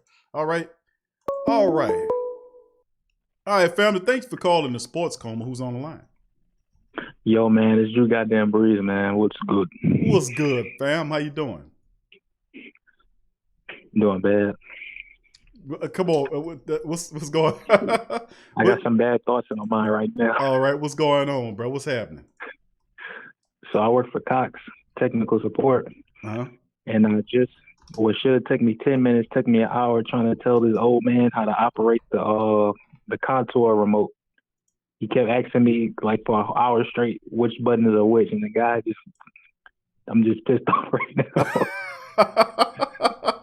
My mind started deteriorating. I was about to tell this guy, I was about to hang the phone up on him. Well, you know, some of my elderly people, man, they're not as tech savvy as the rest of us, man. You know how that goes. No, dude, it's just an arrow button. He couldn't understand the arrow buttons. I kept telling him what the arrow buttons were. Like, I'm pretty sure an old person can understand what an arrow button is. He kept asking me the same thing over and over. I even gave him 3 options on how to do it. He still didn't know. So how you finally solved it? What happened? You just got off the phone? We did solve it. I just told him I'll get somebody to call him back. Oh, man. So we can call somebody that you could. Did he have somebody there that could help him? Do you have another family member? Was that something that could have been an option for him? Was there anybody else that was there that could have helped him? You could put on the phone. No, because he would probably did the same thing. And I'm pretty. I feel bad for the next guy who has to deal with him, because they're gonna do the same thing over and over, and I'm pretty sure they're gonna get mad too. That's tough. I'm just glad I'm done with him. I'm just glad I am done. Oh God. So how outside of that disgruntlement, bro, and that little frustration you had to deal with, how you feel about the Saints? Are you frustrated and like with the elderly gentleman, you feeling a little frustration with the Saints headed to the Tampa Bay, or are you feeling a little enlightenment or enjoyment? What's going on that side of things? Well, dude, I got no problems with the regular season, just the playoffs. I think we can smack down the Buccaneers because their defense is atrocious. It's just bad. Their defense is horrible. I don't really expect a shootout. I know the Tampa Bay offense will be good, but I don't think it's enough to compete with the Saints as a whole. What do you think about what do you think about all the talk that's being made about Tom Brady and the offense that the Tampa Bay Buccaneers have assembled, Leonard Fournette included? There's a lot of stuff that they're throwing at us about that, man. What are you feeling about that? Another hype job. That's it. Because what you got, Leonard Fournette, who breaks down in the middle of the season. You got an old running back. Well, you got Tom Brady. Dude, I don't understand how people not understand how the Tampa Bay offensive line is horrible. How do you think all those interceptions came from Jameis Winston and those sacks? The offensive line is horrible. You still got the same unit besides the new tackle in the first round. Right. Well, they added him, and they added another offensive lineman that was picked by Tom Brady to come in. So they added 2 offensive linemen to it. They still got some work to do on that offensive line as well. So we'll just have to maintain that. But you make a great point on that, though. Right. But I think our biggest victory would be Drew Brees and the offense cutting down the defense. Because I think I was listening to somebody, and it said that the average age on the defense is about 23. Appreciate you. Remember. Hold on, Drew. Hold on just a second, my fam. We got to call him and let you finish your thought just a second, my brother. Give me just a second here. We got another call. All right, family, thanks for calling the Sports Coma. Who's calling in? It's JT. What's up, Q? What's up, family? How you doing, brother JC? How you feeling, man? How you been? I'm doing all right, man. Doing all right. Hold on here, brother JC. We gotta hold on here. All right, look like it reset them both. I didn't mean to do that. I apologize. Drew goddamn Brees. JT, brother JT called back, man. That was my error. I hit the button. It stuck, and I thought by merely moving it off that it reset you. So I apologize for cutting those men off. Drew goddamn Brees, please feel free to call back. Brother JT, I'll get both of you guys back on the line. That was my fault. I pressed the wrong button there. But thank you, family. Brother Deputy Mario, thank you for your super chat, by the way, my friend. I was about to tell you that right when the phone started ringing. Thank you for your super chat, Deputy Mario. Appreciate that. JT and Drew goddamn Brees, please feel free to call back. That was my mistake. I hit the wrong button on that, so I apologize for that. The rest of the family members in the building, Much love to you on there, family. Thank y'all for tuning in here. Please hit the like button, man, as we'll continue to take calls up until 7 o'clock. Much love to the family members that I see you. Let me answer the question from King Arthur. Let me get back to you, King Arthur, right before he says, is there any positions of offensive defense that concern you? So I always answer that question. Defensive lineman concerns me behind Davenport. It's something that concerns me right there, King Arthur. That's something I'm looking out for as well. The defensive end position behind Davenport with Trey Hendrickson, who doesn't have a good history, and the linebacker position behind Alex Anzalone. If something happens to him, where do you go with that? And then the position situation behind our top 3 cornerbacks. So I hope that answers your question. Thank you for that. All right, family. Hold on just a second. Thank you for calling the Sports Coma. Who's on, bro? Yo, man, it's Tyree. I think I got disconnected. Okay, Drew goddamn Brees, you back. And JT, you on here too, right, brother? Yeah, I'm here too. Okay, good, my friend. All right. And guess what? Yeah. Guess what? You were just talking about the defensive line, right? Right. Guess who just got injured? Well, I know. I know he's on the injury list right now, and he's dealing with an elbow situation. Right. So I don't, and people say, when they come on the show, like when people first get exposed to the Sports Coma, they thinking like this is a regular show, like this is just like a regular Saints broadcast, and they'll be like, man, they're thrown for a loop. That's like, man, this ain't like any sports show I know. They're gonna come. Because the reality is, when we come at these people and we talk about the team, and we look at the team almost like you're an administrator at an executive level, for real.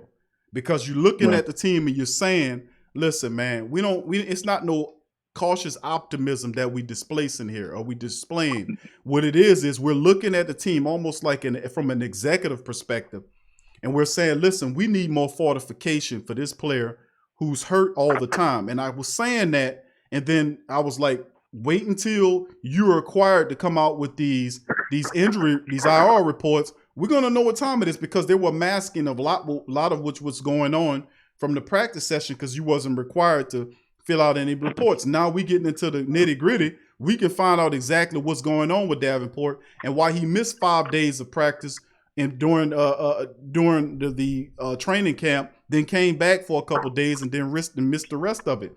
What's going on? Now we see him out with an elbow issue. Some people say it's good, some people say it's don't. But the mere fact is Davenport again with an injury. I don't think it'll stop him from playing, because it ain't a lower extremity injury.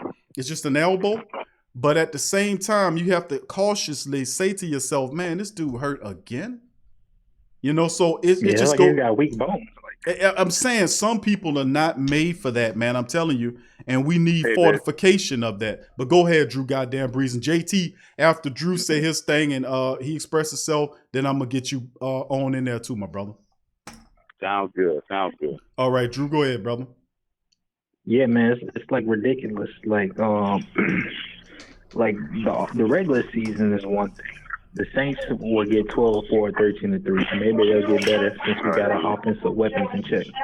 But playoff time is horrible, because the defensive line can't collapse on the offense at all.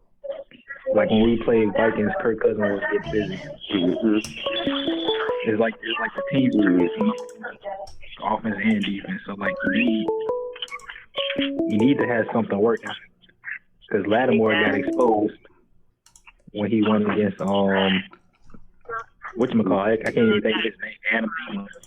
So it's like, what you gonna do? Right. And you got these guys constantly getting injured. Couldn't sign these defensive lineman pieces, because like the defensive line is like the first trench of warfare. Because that's how they affect the quarterback's decisions. If anybody didn't know. It's like this guy. Hey, brother JT, can I get you to mute your phone for a second, my brother? Can I get you to? Thank you. I got you. Thank you, brother. All right. So no, ain't no problem. All right, Drew, go ahead, bro. I couldn't. It was a little difficult hearing you. Go ahead, bro. Oh, can you hear me now? Yeah. I had brother JT to mute. You had a little background noise there. I couldn't hear you, but go ahead on. Finish out, bro. Okay, what I was basically saying is, like, over the past 3 years, defense will be top 5 in the regular season, but in the postseason, it's a whole different story because the defensive line cannot even touch the quarterback. It's like the offense on the opposing team is number 1. So it's like, what you gonna do? Because this Viking game, the defense can barely even get Kirk Cousins, and Marshawn Lattimore was getting exposed. He was put on a milk cart by Adam Thielen, and your guys getting constantly injured. Like what's going on with that, man? Like you can't the defensive line is the first line of defense. Mm-hmm. That was a bad pun. I ain't even mean to say that because it just sounded horrible even saying it like that. But the defensive line is the first line of defense, and your defensive line disrupts the quarterback. It scares them. Like how you see Brees constantly on there looking like he's about to get killed in the playoffs. Like how how he does that quick movement to the left and the right before throwing the ball out. Right. The defensive line can't even get penetration like that. Because like postseason, who you think you're even gonna see besides Cameron Jordan on the line? Well, because your main guys are injured. Well, I mean, the thing is as long as it's not a lower extremity injury on Davenport, he'll probably wrap his elbow up, or they'll give him a shot like they usually do to kind of numb it. But long as it's not something in his ankles, his knees, his legs, or his hips, if it's like a elbow, he's gonna definitely play. But if it was something, like his ankle or something like that, or a foot, I would be like, man, come on. But he has to. But that's what I was saying about pressure. This man's in his 3rd season, and remember we talked about Cam Jordan, and Cam Jordan wasn't very good in his first couple of years. It took him 3 or 4 years before he finally understood what he was supposed to do. And Cam was very much, when he came out, he didn't have the coaching staff that he had now to kind of teach him that technique. So you see a development happening with a lot of these guys. And listen, Trey Hendrickson and Granderson are effective when they play. But the difference is, Granderson is not an injury-prone guy. He's gained some weight. He has good size and quickness too. But I would likely want to see more of him than I would want to see of Hendrickson. But being that Hendrickson is a guy that's been here for some time now, he's a situational pass rusher. He's the 3rd guy that's supposed to come in and fill in for Cam or Davenport. But you putting a lot of pressure on Davenport to remain healthy. It says a lot, man. I'm just keeping it real with you. You can, because it's funny because these guys, Trey Henderson, they proven that they can play in these games, but it's just they prove they can start. Well, I mean, but they're not. They played though, they get Drew. injured. Yeah, right. That's my point. But I'm saying, if you got a history of a player that constantly and repetitively is getting hurt, you have the opportunity. Your backup. Right, the backup of the guy getting hurt gets hurt more than the guy that's there, and he's getting hurt as a backup, dude. That says a lot. Hold on for a second, bro. We got another caller. Thank you for calling the Great Saint Think Tank family. Who's on the line? Yeah, this is the baddest sports show. No, this is me, JT. All right, hold on, brother JT. I got you. Baddest sports show. I got you, family. I hear you. Thank you for calling, my friend. Yeah, go ahead. I'm actually Everett, man. I call you. I've been following you for a while. Let me tell you something, my man. A lot of the Saint fans are not looking at Carl Granderson, the sleeper. You got to think about this young man went from 250 pounds to 280 pounds. This guy here is motivated. You got to remember that he was accused of something. He went to prison and he served his time. And I think that he's very hungry. The Saints put a lot on that guy to come, to the Saints. I just think that the Saints have a great rotating line. I think that if Hendrickson can play off the point, I don't think this is a big blow like Denver Broncos fans. If you look at the Denver Broncos, are they mad right now that Von Miller is out for the year? We are not. The Saints fans, we whine at certain things. These men are playing physical football. If if you haven't played football for yourself, when I hear them talk about Andrews Pete, we're talking about Knicks and stuff that are people who breaking arms, who breaking their thumbs, and acting like these guys are just, they're like they bump. Right. And I'm just telling you that, knowing football players, knowing playing ball myself, formerly playing myself, I know that these guys are not trying to be hurt like some fans trying to take over. Right. As far as the Tampa Bay Buccaneers, Tampa Bay Buccaneers team, they had no OTAs. And people are not, this is not going to put a team together overnight. I am old enough to remember the Washington Redskins, all the teams that they tried, Deion Sanders, they pretty much bought that team. I'm old enough to remember so many super teams that teams have done, and this is last year's the Cleveland Browns. I think that we have to understand that we have Drew Brees, understand that we have the best offensive line. Our offensive line is way better than the Tampa Bay defensive front, in my opinion. I think that the Saints are going to grind on them, and I think that the passing game, nobody's talking about Tampa Bay's cornerback, their young cornerback. Right. Their cornerbacks are so inexperienced, BQ. Well, Everett, bro, I'll tell you what, man, that was a mouthful, bro, and I appreciate that, bro. Hold on, bro. I want to hear more from you. Just hold on. I got two more fellas. I got Drew ahead of you, and I got JT ahead of you. So if you can just give me a few minutes, we'll get in there and we'll talk about everything you just said, because everything you said was valid. And then you right on Carl Granderson. Granderson definitely deserves a little bit more respect, maybe more so than Trey Hendrickson, because really, Granderson could very well surpass him as well. So I do like Granderson. Junior Gillette type of player, man. Right. It reminds me of Junior Gillette, and how did that turn out? We do know that if it wasn't for the off-the-field problems with Junior Gillette was actually becoming a player. Mm-hmm. It's just the bonehead decisions that he did personally. I just think that's just my opinion, No, that's absolutely right. As soon as they paid him, he fell right off the truck. And no doubt about it. When he got the money, he got really stupid. Well, he showed his stupidity. He must have was holding it back. But when he got paid, all that came out the door. So hold on, everybody. Stay right where y'all. Mute your phone for me, family. I'm gonna bring you in after the rest of the family members finish up. So just hang tight with me. Drew, go ahead on, finish up, bro. I got two more brothers behind you, my brother, and we're gonna bring JT and then Everett behind. All right. I mean, that's pretty much it. All I got to say regarding defense. I didn't hear what he was saying, so I couldn't really chime in on it. Okay. All right. Well, now he was just basically breaking down, he wanted people to be aware of the role that Granderson could play in the Saints as well. And he was speaking to, Andrews Pete. And I'm glad that he's saying that about Andrews Pete, that a lot of people consider Andrews Pete soft, and this guy playing with broken bones. And, I've been the guy beating the block for Andrews Pete, saying that this is a physical game, and Andrews is playing with broken bones. And if a man playing with broken bones, you can't really say he's soft. You know what I'm saying? So, I mean, that's just my take. But I appreciate you, Drew, for calling in, my friend. I appreciate you. Much love to you, my family. And be a little bit more patient with the older people, bro. Oh, I'll try. One day you gonna be one now.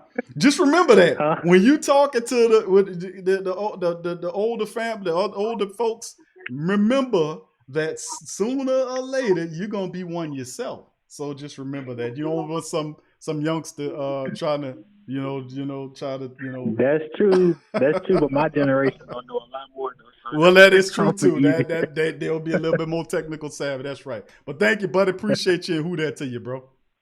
All right, you too. Thank you. Peace. Brother JT, you in the building. Yeah, you're right. Q Love. All right.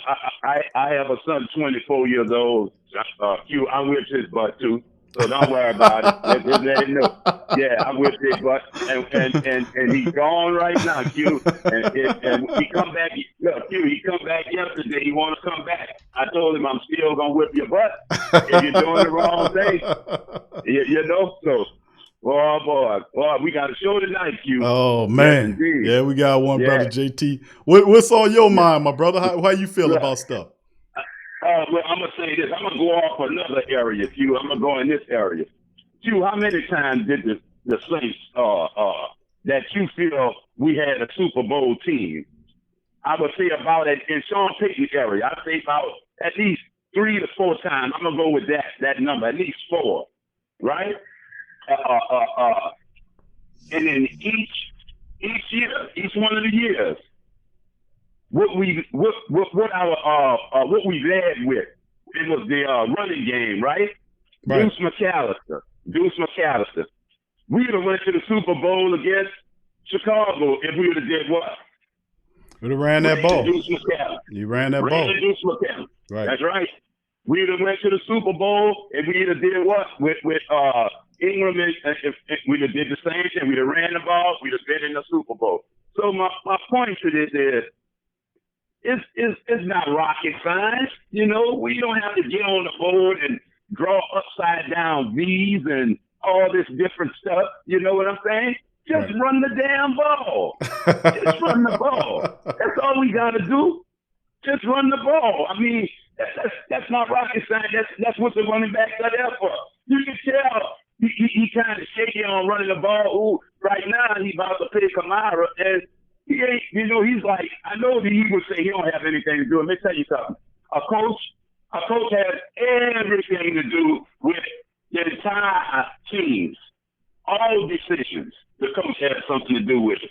So don't let him come to you and talk that stuff like he's not the coach. He has everything to do with it. You understand? Like right now, look what's going on with the defensive end, Marcus Davenport. I told y'all a couple of weeks ago that I seen him in a sling, an arm sling by his elbow. And I'm like, well, what is this? You know, what is this? How did he injure himself? I mean, you just practicing with guys that you've been new for a few years. I mean, what's going on? How you get injured?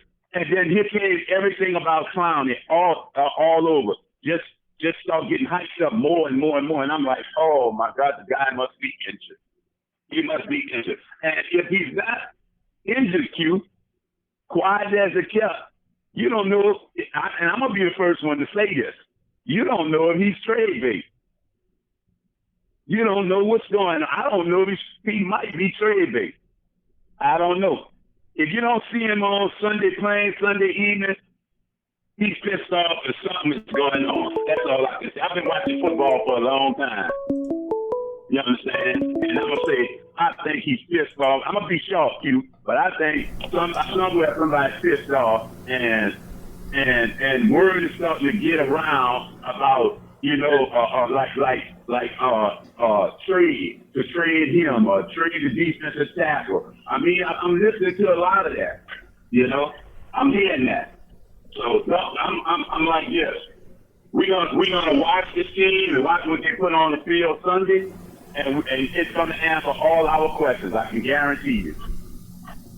Well, I mean, you making some great points there, brother JT, and you're right. Sean Payton has definitely got to do a better job in running the football, man. That's most certainly, and that's the key to it all. And the reason why a lot of us don't have a championship right now in the last couple of years is because of our inability to stick to the run.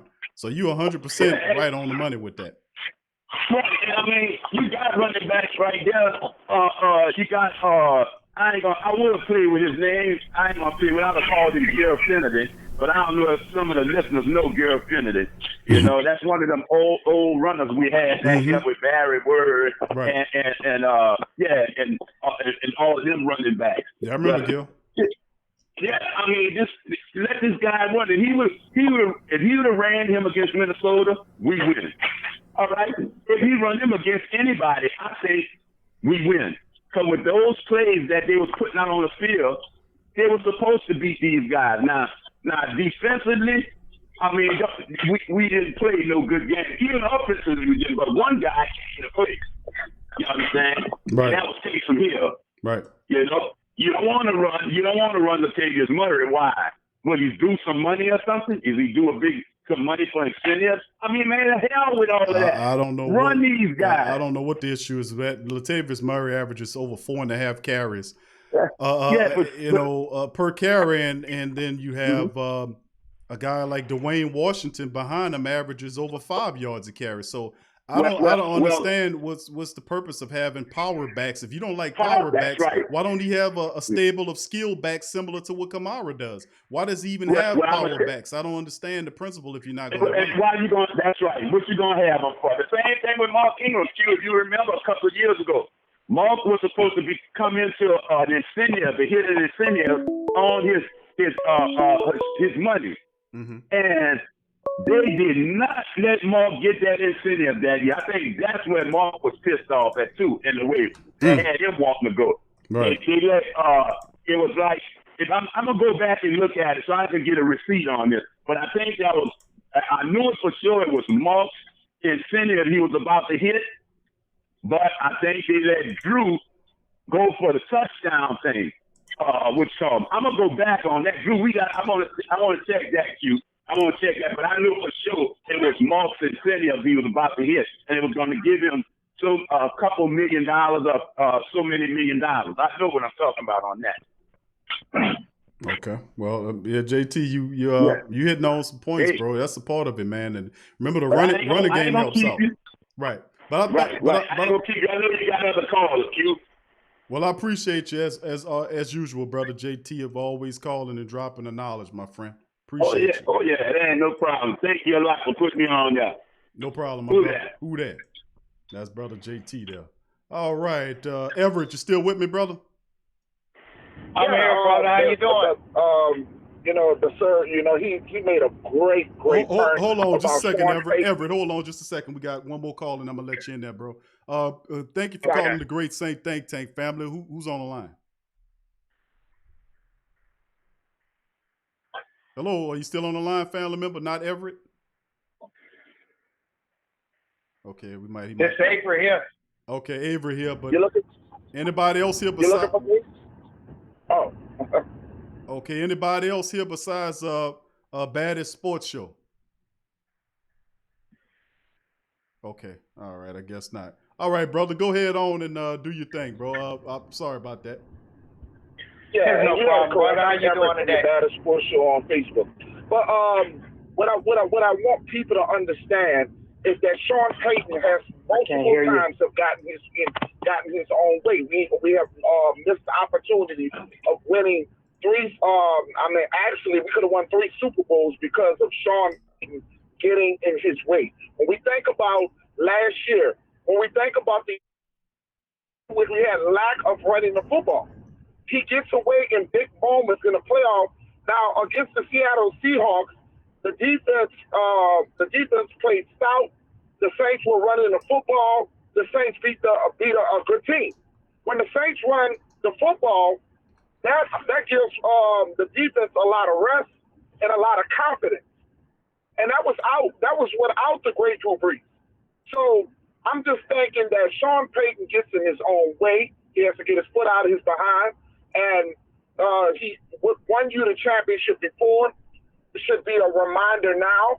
You understand what I'm saying? Right. So I'm just thinking that with this team, I'm looking at this team. We are more talented, and I think maybe he was not able to to do some of the things that he wanted to do, because now you got Emmanuel Sanders on the outside, and now you have paired up with Michael Thomas.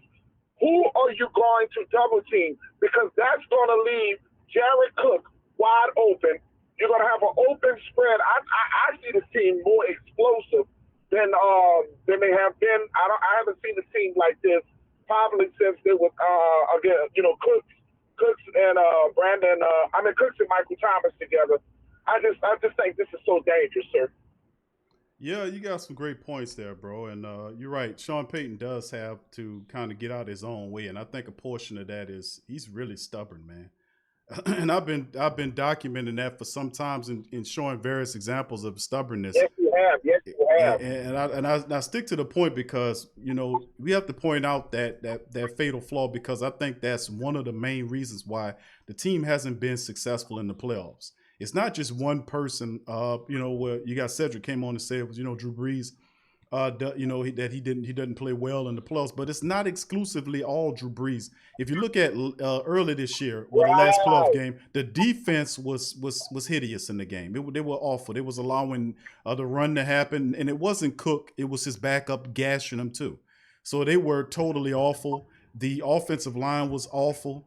It was just not a good outing at all by either side of the ball. So I think that if you can incorporate the running attack and bring that ground and pound that the Saints are a dangerous ground and pound team. Bring the three, like I always talk about, the 3 tight end package back, which they have the 3 tight ends to do it. You're bringing them here. You're giving the running backs. You got Latavius. You have Dwayne Washington there. These are power guys that can get you, give them 2 carries, they get you a first down according to their statistics. So, and I think the strength should be in the running game. And then on the back of the running game comes the passing attack, because when you have that play action working, man, the Saints are an absolute juggernaut and can't be stopped when the play action is working. And everything works well. And when you're running the football, it helps out the defense to rest as well. So, I mean, I just think that is one of the things as a team that you have to look at, to be honest with you. So, give me just a second there, Everett. Just give me a second. Thank you for calling the Great Saint Think Tank family. Who's on the line? It's the Saints Uptown. Saints Uptown. How you doing, brother? I'm doing okay, man. Saints Uptown, Minister of Defense for the Who That Nation. All right, Minister of Defense. I like that, bro. I like that. Give me just a second, Saints Uptown. I'm going to get you in there. We got Everett chiming in from the Baddest Sports Show, my friend. So just be a little patient with me, and I'll get you in there momentarily. No doubt. Yes, no doubt. and I'm going Thank you, brother. Go ahead, Everett. Because I'm going to let other callers come on. I can talk about football all day long. But I want to tell you, this is why I listen to your channel. You have some. I mean, you are fire, hot boy. You fire. But I want to tell you what's going on now with the New Orleans Saints. I'm looking at talent wise. I'm not going to be a homer and say, we're just going to beat anybody just because I'm a Saints fan. I'm looking at talent-wise, and you have to look at who the Saints have and who the Bucs have. And the Bucs have a guy in Gronkowski who did not play last year. You have a quarterback, an aging quarterback, and they talk about Drew Brees and his last playoff performance. But we fail to talk about Tom Brady and his last performance against the Tennessee Titans. I don't think it's fair the way we treat Drew Brees. When you talk about the offensive line against the Minnesota Vikings, Lanier Hunter was all in the backfield. When you talk about Griffin was manhandling the Saints offensive line. We failed to talk about how Walter was giving up in the middle. And it wasn't just Walter. It was multiple offensive linemen that was looking. I mean, Tyrone Armstead was embarrassing. Let's just be honest. Yeah. To be honest with you, the whole offensive line was not fit to play the Vikings. Sean Payton got out-coached. Our Dennis Allen got out-coached. Let's just say what it is. They were the better football team because we got punked. But I think that the Saints have learned from that mistake, PQ, and I think that the Saints have went out and got some of the players, because when you played the Vikings, all they had to do was double team Michael Thomas. And that's what they were doing. They was double teaming Michael Thomas, trying to out-physical the New Orleans Saints. They didn't have a second option. When you look at Ted Ginn was a shell of himself, stayed injured. Okay, so when we look at Emmanuel Sanders, and we're talking, and let's not forget Harris. This is X factors. Let's not talk. We're using him in the passing game this year. Nobody's talking about that, PQ. So I'm gonna get off, and I just want to tell you, I love your channel. You keep doing what you're doing, big brother. Thank you, Baddest Sports Show. I appreciate the love, my family. Appreciate the support as well. And that was great commentary there, bro. Feel free to call in anytime, bro. We'd love to hear from you and all the great Saint Think Tank. But that was real power-packed commentary, real passionate, bro. I appreciate that. All right. Appreciate that. All right. Saints Uptown, you in the house, my brother. How you doing? Hey, what's going on, my brother? How you feel? I'm doing good, my friend. I appreciate your call and your support, my brother. What's on your mind today? I agree with some of the previous what the previous caller was saying. In fact, I agree with most of what the previous caller was saying. But the only thing I don't really agree with is one of the previous callers mentioned that Sean Payton should be held personally responsible for not getting us to most Super Bowls. Now, if you go back, if we got to go really back a little bit, if we just gonna go back a little bit. I mean, it wasn't Sean Payton, right, that couldn't defend Vernon Davis, on an out route when we lost against the San Francisco 49ers. I want to say that was 2010, 2011. It wasn't Sean Payton that couldn't tackle Marshawn Lynch that let him just ramble through our defense like that. It wasn't Sean Payton that couldn't wrap up a tackle on Stephon Diggs, you understand, in Soda. You understand? It wasn't Sean Payton, that made an awful call in the NFC Championship game a couple of years ago. So I'm not going to take and lay all of that at Sean Payton. Now, as far as Brother Saint Uptown, hold on just a second, bro. We got another caller. Just hold on. Just hold that thought. I want to hear what you got to say. We got another caller just called in. What's up, family? Thank you for calling the Sports Com. Who's on the line? What's happening? This is Dwayne Randolph from Ontario, California. All right, you said Dwayne? Yes, Dwayne Randolph from Ontario, California. Okay, Dwayne. Okay, Dwayne, good to hear from you, my man. Yeah. All right, give me just Likewise, brother. Good to hear from you, brother. I appreciate your support in the chat as well. Hey, just give me just a second. We got Brother Saints Uptown on here. He dropping some knowledge. So soon as he gets done, we're gonna bring you in there. Just be a little bit patient with me. Mute your phone so we can hear him a little bit, brother, and then I'll let you know when your time up. Okay, thank you. Thank you, Dwayne. Appreciate it. All right, Brother Saints Uptown. Go ahead and finish that thought, my man. I want to hear what you got to say on that. Well, now, as far as this most recent playoff loss, yeah, I put that squarely, on Sean Payton. And I also put that on Drew Brees as well. Because I didn't think that Sean Payton did a good job coaching. And I don't think that Drew Brees did a good job playing in that game. And we never did make any adjustments. I don't know if you remember. Yeah, I remember that, but I remember what you was talking. Hold on for a second. Hey, Brother Dwayne, I can still hear you, bro. It sound like road noise there. It's kind of blurring out. There you, could you mute that? Thank you, brother. Appreciate you. All right. Saints Uptown, bro. Yeah, I remember that when what you was talking about, my friend. I remember that. And let me ask you this, bro, because you sound like a passionate brother that know all about it. For the family members that was asked you about Sean Payton, let me pick your brain on this, because you definitely know it sound like you got some Saints knowledge there.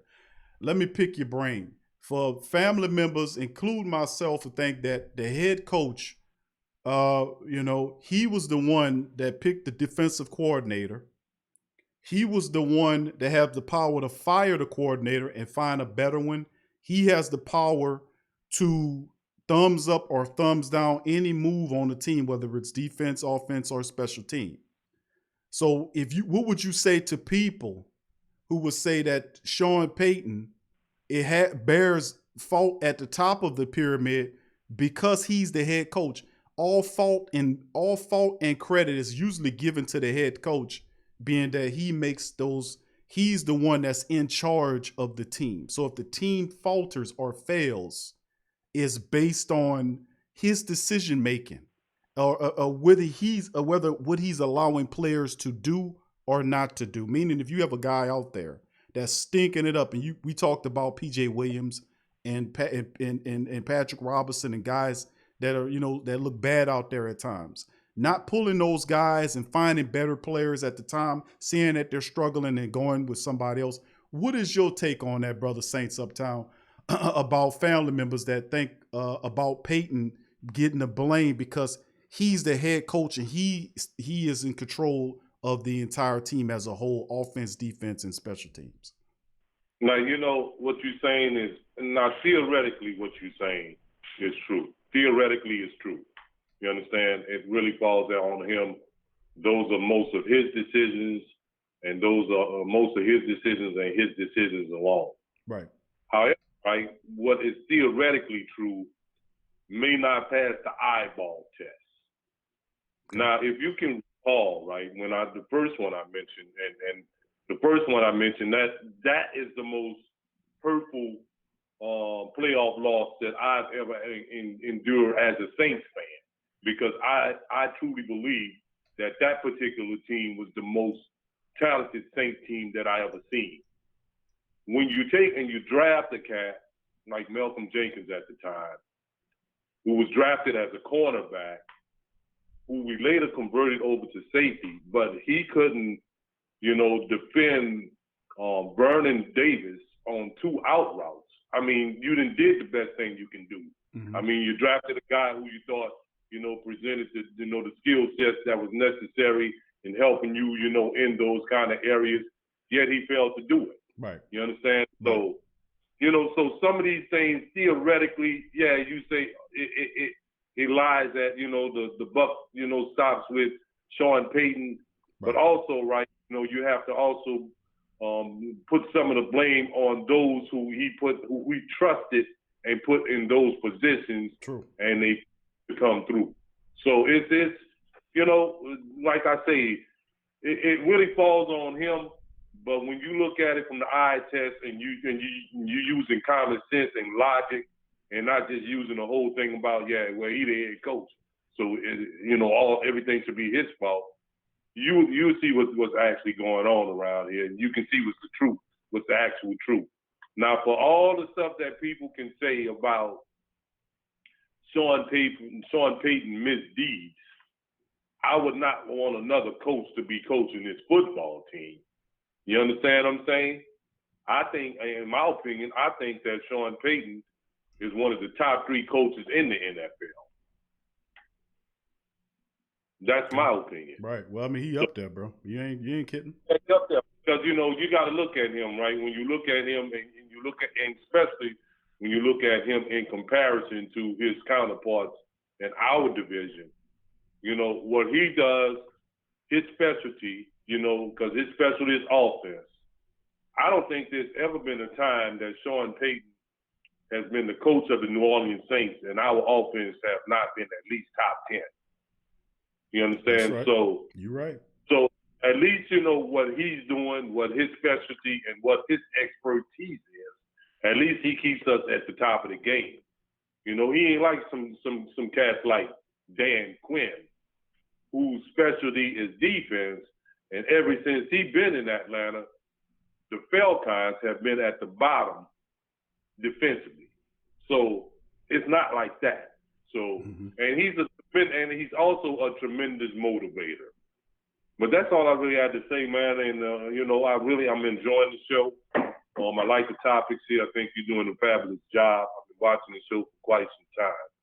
You understand? I never did really comment or say anything because sometimes when I don't really have nothing to say, I just ain't gonna say nothing. But it's a blessing, man, to be on the show. Thanks for taking my call. Hopefully I gave a better aspect towards the topic. No, you did terrific, Saints Uptown, brother. I appreciate your call, man, and feel free to call more, man. I love that down home. That's down home Saint knowledge, man. You know what I'm saying? Call more, bro, and share. That's what this is, the Great Saint Thing Take, man. And let me say this, right, to all those who are worried about Mr. Tom Brady and the Tampa Bay Yucks and all that stuff. You understand what I'm saying? You need not to worry, because I will tell you this is something you can look up yourself. The New Orleans Saints have beaten the Tampa Bay Yucks more times than any football team that they have played against in the NFL. Okay? We own these teams. Right. You understand? Even the year that they won the Super Bowl, we swept them that year. Yeah, I remember that. Yeah, so y'all need not to be worried about, the Tampa Bay Yucks, regardless if they got TB12, or Gronk or all the rest of these clowns that they hooking up that's looking good on paper. You know what I'm saying? That's looking good on paper. Now, I didn't say on the field yet, on paper. You understand? So no need to fear him, man. I don't fear no Tailgate, y'all. Okay? You be blessed, my brother. Who that, baby? Thank you, same subtown minister of defense, right? Minister of Defense for the Who That Nation. You got to throw that in. You got to say that the whole thing, bro. That Saint Subtown, the Minister of Defense for the Who That Nation, baby. That's what I'm talking about. You understand? The MOD. There you go. Who that, baby? Who that, bro? Appreciate you. All right. Dwayne, you still on here, bro? I'm still here. All right, Dwayne. Okay, that was Saint Uptown, man. He had a great talk there. Come on in, my brother. What's on your Saint brain today, bro? Oh man, I'm just thinking about Ty Montgomery. He's going to be an essential part of the offense, believe it or not. He's going to play three ways: wide receiver, running back, and tight end. So we have to always keep in mind he'll be a major threat to other teams. So they're going to have to account for he and Harris. So we should be okay on that. But I've also been an advocate of us hopefully one day, if we had the opportunity to. Yeah, just a second. Hold on, Dwayne. Just a second, bro. Give me just a second. Hold that thought. Okay, I'll wait what you got to say. Good. Thank you for calling the Sports Coma, fam. Who on the line? Hey, this is Big Rob, man. I can wait patiently, man. I can even call back. I'm enjoying this call. Nah, Big Rob, you fine, bro. Just give me a few minutes. We're going to let Dwayne, who's been patiently waiting there, bro, just mute your phone and I'll get you in there. Thank you, bro. Understood. All right. Thank you. Go ahead, Dwayne. Finish your thought, bro. Yes, I'm not going to hold you guys up, but Aldon Smith, I've always been crazy about this guy's play. If we could have ever had the opportunity to get this guy, he would have been a major part of our pass rush. But, for some reason, I guess because of his off-field issues, Saints kind of stayed away from him. But I like his pass rushing skills for sure. But I'm not going to hold you guys up and let everybody else have the floor. And who that? We'll be all right. Thank you, Dwayne. I appreciate the call, my man, and appreciate you being patient, my friend. Feel free to call anytime, brother. Thank you very much, brother. I appreciate it. All right. Who that? Who that? All right. That was Dwayne, man, chilling in. Big Rob, you on the line, fam? Oh, who that, man? We excited. How you and the fam doing? Everybody good, bro? Terrific, bro. Doing wonderful, bro. It's middle of the week, bro. A few more days, and we're going to have football. Oh, yes. We excited for it. I got my blood pressure medicine on deck and all that good stuff, man. Might just need it when we mess around. Hope not, man. I'm encouraging all the listeners. Y'all make sure y'all prescriptions are all set up for the season that we got coming. He ain't kidding either. Man, for real. Y'all remember? We is one of them. It's sad and true. We giggle, but at the same time, he not lying, man. We know what he's feeling when the game's going. Something I wanted to get your opinion on. I was privileged to get through about 2 weeks ago and get your opinion, and I have another one for you. Okay. I was looking at an old interview. I was looking for it, in which Parcells told us that sometimes Sean Payton gets what he calls virus. Do you remember that interview or anything similar like that? No, I don't. Okay. Yeah. I was racking my brain just trying to remember where I heard it or the context for it. And what I could remember about it was that he talked about Peyton's, the same thing that you love about him can make you cry later on, that him wanting to be too cute with the winning. And so I was just thinking about that sometimes on how I feel the dude unnecessarily will try to get cute sometimes with the play calling. Right. And I really do feel that we're not going to have the just unlimited time to get cute. We're sitting in the dome or at home, and we are able to predict some plays. I know the people that we're going against are able to see that stuff. And when the caller before was just saying how he's such a great play caller and stuff like that and all,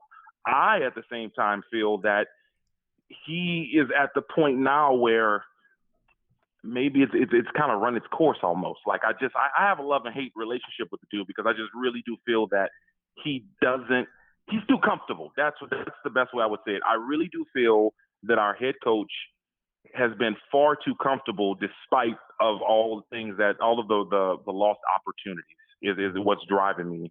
But thankfully with people like you, we have some media now that have a platform that are able to speak honestly. And I think for so long in New Orleans, due to just the size of it, and then the Bensons owning part of the news media, also owning the newspaper, Yeah, it really prevented. Big Rob, man, you 100% spot on, brother. I mean, man, you hitting it. I'm gonna have to see if I can find that on Bill Parcells, what he said about Sean Payton, bro. I'm gonna have to look that up. Yeah. and See if you can put them keywords in, because I really do see that sometimes I feel that the dude, when the simple solution is run the running back that's not hurt, he feels, no, I gotta do it. Hold on, Rob. We got to call it. What's up, family? Thank you for calling the Sportscom. Who's on the line? Man, that's Hold'em Hook TV, Mike D, baby. One more time, bro. He was a little low. That Hold'em Hook TV. That's Oh, Mike D. okay. What's going on? Hold 'em, hook 'em. All right. Good to hear from you, brother. Give me a second. We got brother Big Rob dropping some knowledge right now. So give me a second. I'll get you in there, bro. Go ahead, brother Rob. Go ahead, man. You dropping it, bro.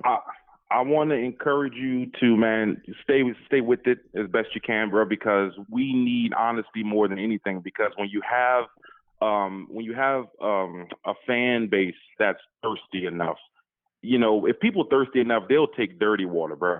And we were so horrible for so long, man. You remember us waiting until sometimes an hour before kickoff, hoping somebody bought out the domes. We get to see it on TV. We remember them days of how bad it was and how embarrassing it was to follow these dudes. But then once we got a taste of winning, it was like the dude is now completely immune to any type of helpful criticism. So what you're offering and giving to us is refreshing, and it is needed for this fan base in this tiny city who can't even truthfully say, hey, man, Peyton is tripping. This dude's job needs to be on the line, or something to that extent where it's not even said at all. So no wonder he can continually be comfortable and make these questionable things where they're just getting a little too loosey-goosey with the draft picks and just trying to win with dudes from DeVry University and stuff. It's crazy. I'm going to sit back with the family and listen to the rest of the show, but thank you very much, bro. I think we're going to have a good weekend. Thank you, Big Rob. I appreciate that, man. I love that commentary, bro. Where you calling from, Big Rob? Since Katrina, I've been making Dallas home, so that's why I'm at with fam now. Okay, Dallas. All right. Well, bless you and the fam. Thank you for your call and your support, my friend. I appreciate that, man. Who that? All right. That was Big Rob in the building. He gone there. Hold him, hook him. You're still on the line, sir. Yeah, I'm still here, Q. Look, Big Q. Yes, sir. I ain't gonna hold you up because I know your phone going off like a bottle rocket on 4th of July. I hear that thing just ring. Everybody want to talk, get their little comments in. I know football here.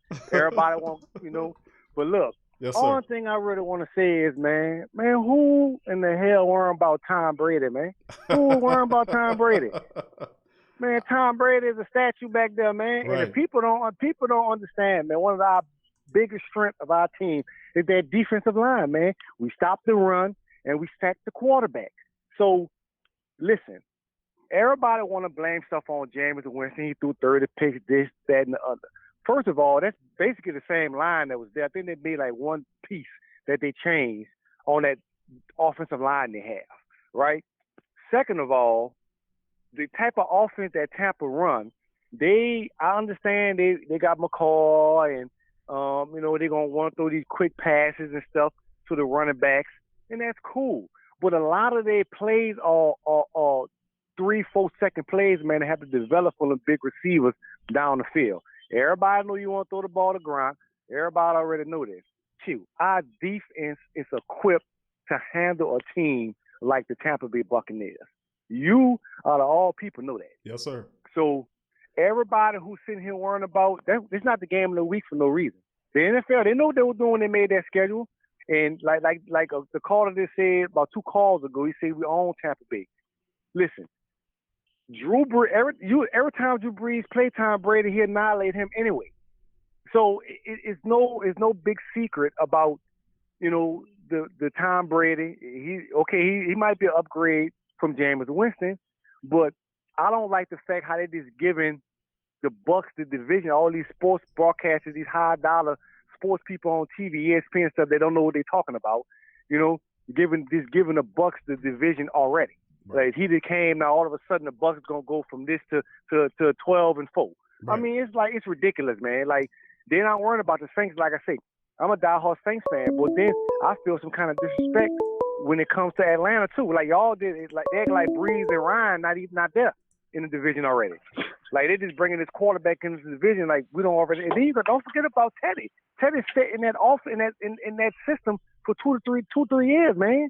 So he's not going. Well, let me ask you this, bro. Not to cut you off because you raise an excellent thing on there. Is the fact that we are just constantly disrespected in the local media. That's what that's the biggest thing I don't like. And it's like it's like a gaslight, mind control, psyop type of deal. That's Because all it is, one moment man. you over here saying the Saints are the favorite to win the Super Bowl, and then next thing you know, you're over here picking a team the Saints should be able to beat. You know, we should be able to beat this team straight up. We should be able to sweep the Tampa Bay Buccaneers. Like I said, I'm not worrying about him, Q, because I know one thing. Like I said, Cameron Jordan, he's so fired up right now. He want to hit Tom Brady so bad, man. He's going to be. I don't know what they're going to do with him. And my biggest thing is this is my biggest take from the game coming up Sunday. I'm gonna let you go. Tom Brady, after we beat them, I want to see how much excuses Skip Bayless and all these other doggone broadcasters going to make for Tom Brady. It ain't going to be his fault now, Q, if they lose now. Oh, it's never going to be is. the line. Right. It's going to be Bruce Arians. It's going to be Leonard Fournette. It's going to be doggone defense. It ain't going to be his fault. It ain't going to be Tom Brady's fault now. It's going to be somebody else's fault. Bottom line is Drew not no scrub. The Saints not a scrub, and that's our division. We own that division. And everybody, as much as they want Tom Brady to come there and just take over the division, it's not going to happen. You could put a stamp on that, Big Q. And you know this, and you and me and all the callers and all the real Saints, the big, great Saint tank people know what them people about to walk into in that Superdome. Kamara got a chip on his shoulder, right? Lattimore playing for a contract year. Ramczyk playing for a contract. All these players, man, got something to prove, man. Right. So if they think that Tom Brady gonna just come there, own our division, come away from up there in the snow somewhere up there, then he gonna come down here and just take over our division, that's for us. We own that thing. And I'm gonna let you go get some other callers too. But I'm like your boy that just called you. I want to say too, ain't no need for nobody to be worrying about this, man. We gonna show everybody Sunday who own that division. So I'm gonna let you go, Q. I'm gonna leave with that, and I'm gonna say who that. Who that? You know. Who that, who to that, you, brother? baby. Appreciate you, bro. All right, Big Q. We gonna holler. All right, my brother. Thank you for that great call, later. bro. Oh yeah. Later. That's Hold'em Hook'em TV in the building. Thank you for calling the great Saint Think Tank family. Who's on the line? What's going on, Q, brother? It's Trailhead. What up, brother Trail? How you feeling, bro? Oh, I'm excited, man. I can't wait. I'm excited. All right, brother Trail, give me just a second, bro. I got another one called right behind you. Thank you for calling the great Saint Think Tank family. Who's on the line? Big A from down south. Oh, okay. One more time, my man. You're a little low. Big A from down south. Big Abe? You say Abe like Abraham? Big Avery. Oh, Avery. Okay, I got you. Big Avery. Okay, I got you, my brother. Give me a second. We're going to get you in there. Man, it's just a rash of calls all of a sudden that you're chiming in. All right, family, thank you for calling the great Saint Think Tank who's on the line. Hello. Okay. All right, Trail. Okay, Avery, give me a second, bro. We got Trail just ahead of you, my friend. And as soon as Trail finish, bro, we're going to get you in there. Just be a little patient with me. I appreciate you, bro. Okay. All right, brother Avery. Go ahead, brother Trail. You in the building? Yeah, I wanted to catch up with our other Who That brother, Saints Uptown. I wanted to let him know we agree with everything he said about Coach Payton, everything. But the thing is, that's why we got to hold him responsible, because he is the head coach. So it is his fault. When you know you got a defensive coordinator like that, and you're supposed to be a superior offensive guru, you're supposed to know that he suck. He suck. So that's your job to go out there and get a defensive coordinator. That's his job. That's what we hold him accountable for. That's your job to know that you got a defensive coordinator that don't always put your defensive players in the best position to win. Anyway, because if you look at a lot of them plays that you see going on with the Saints defensive secondary, a lot of them guys shouldn't be in the position they be in. And That's why I have to always look at Sean Payton and say, man, wait, what is you doing? Like, I'm not worried about our players. I've been so much more worried about Sean Payton, his coaching philosophy. Is you going to do all this crazy, bringing the kick out there to catch a 20-yard pass? I'd be worried about that stuff with Sean Payton because sometimes that stuff stall the drives that we have. And we have been known for having a lot of stall offensive possession drives where we first down, second down, third down, punt. First down, second, punt. And you keeping this defense on the field too long. They already not the greatest defense. Now you're keeping these guys on the field too long. And after a while, you got to be honest with yourself. I played football, secondary. Man, them cornerbacks' legs and stuff ain't there no more because you got receivers that's running them. And a lot of people don't know playing the position of secondary and cornerback, it takes a lot of that because you got to think about how fast these guys got to bag back before they have to turn their body to keep up with the receiver that might be a little faster than him.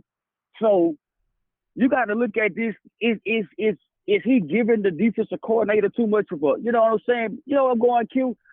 Is they teaching these guys the fundamentals? Because it don't look like it. So I think that's where you need to bring in another coach, like another defensive coordinator, somebody that's on a Greg Williams type. Because right now, if he's the best, supposed to be the guru of offense, he's supposed to be the magician of offense, he ought to know that his defensive coordinator is trash. So why is you holding him now? You got a great quarterback in Drew Brees, and you wasting this man's time because he has no defense. So at the end of the day, who do you have to blame for all this? You got to blame the head coach. He got to get all the blame for everything that go on. I don't care about the missed tackles, the missed what. He gets the blame for this because at the end of the day, he's the defensive. What did he do to one of the Rex Ryan brothers? Got his ass out of there 1 year, right? Yeah. So how you not see the same thing with this guy we have now? Well, I mean, what Brother Saint Uptown was saying, which he agreed with what you were saying in terms of the coach was at fault, but he went into particular on what his mention was the fact that the coach can't make the call or the tackle on the field, which he had a point on that, and I agreed to that. I said, you're absolutely right. That's true. That there is responsibility to be dealt out all over the place. Like we'll give the credit, and the blame to the guy responsible.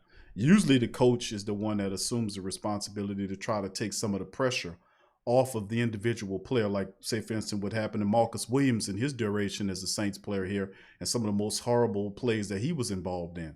So you can see what the brother Saints Uptown was making mention of, the fact that the players on the field, when given the responsibility, have to be able to make the necessary tackle, to make the catch, and do what they're supposed to do, to the best of their ability to ensure that it's a positive play for the defense or the offense, depending on what side they tend to be on. So I agree on that. I think that is very true.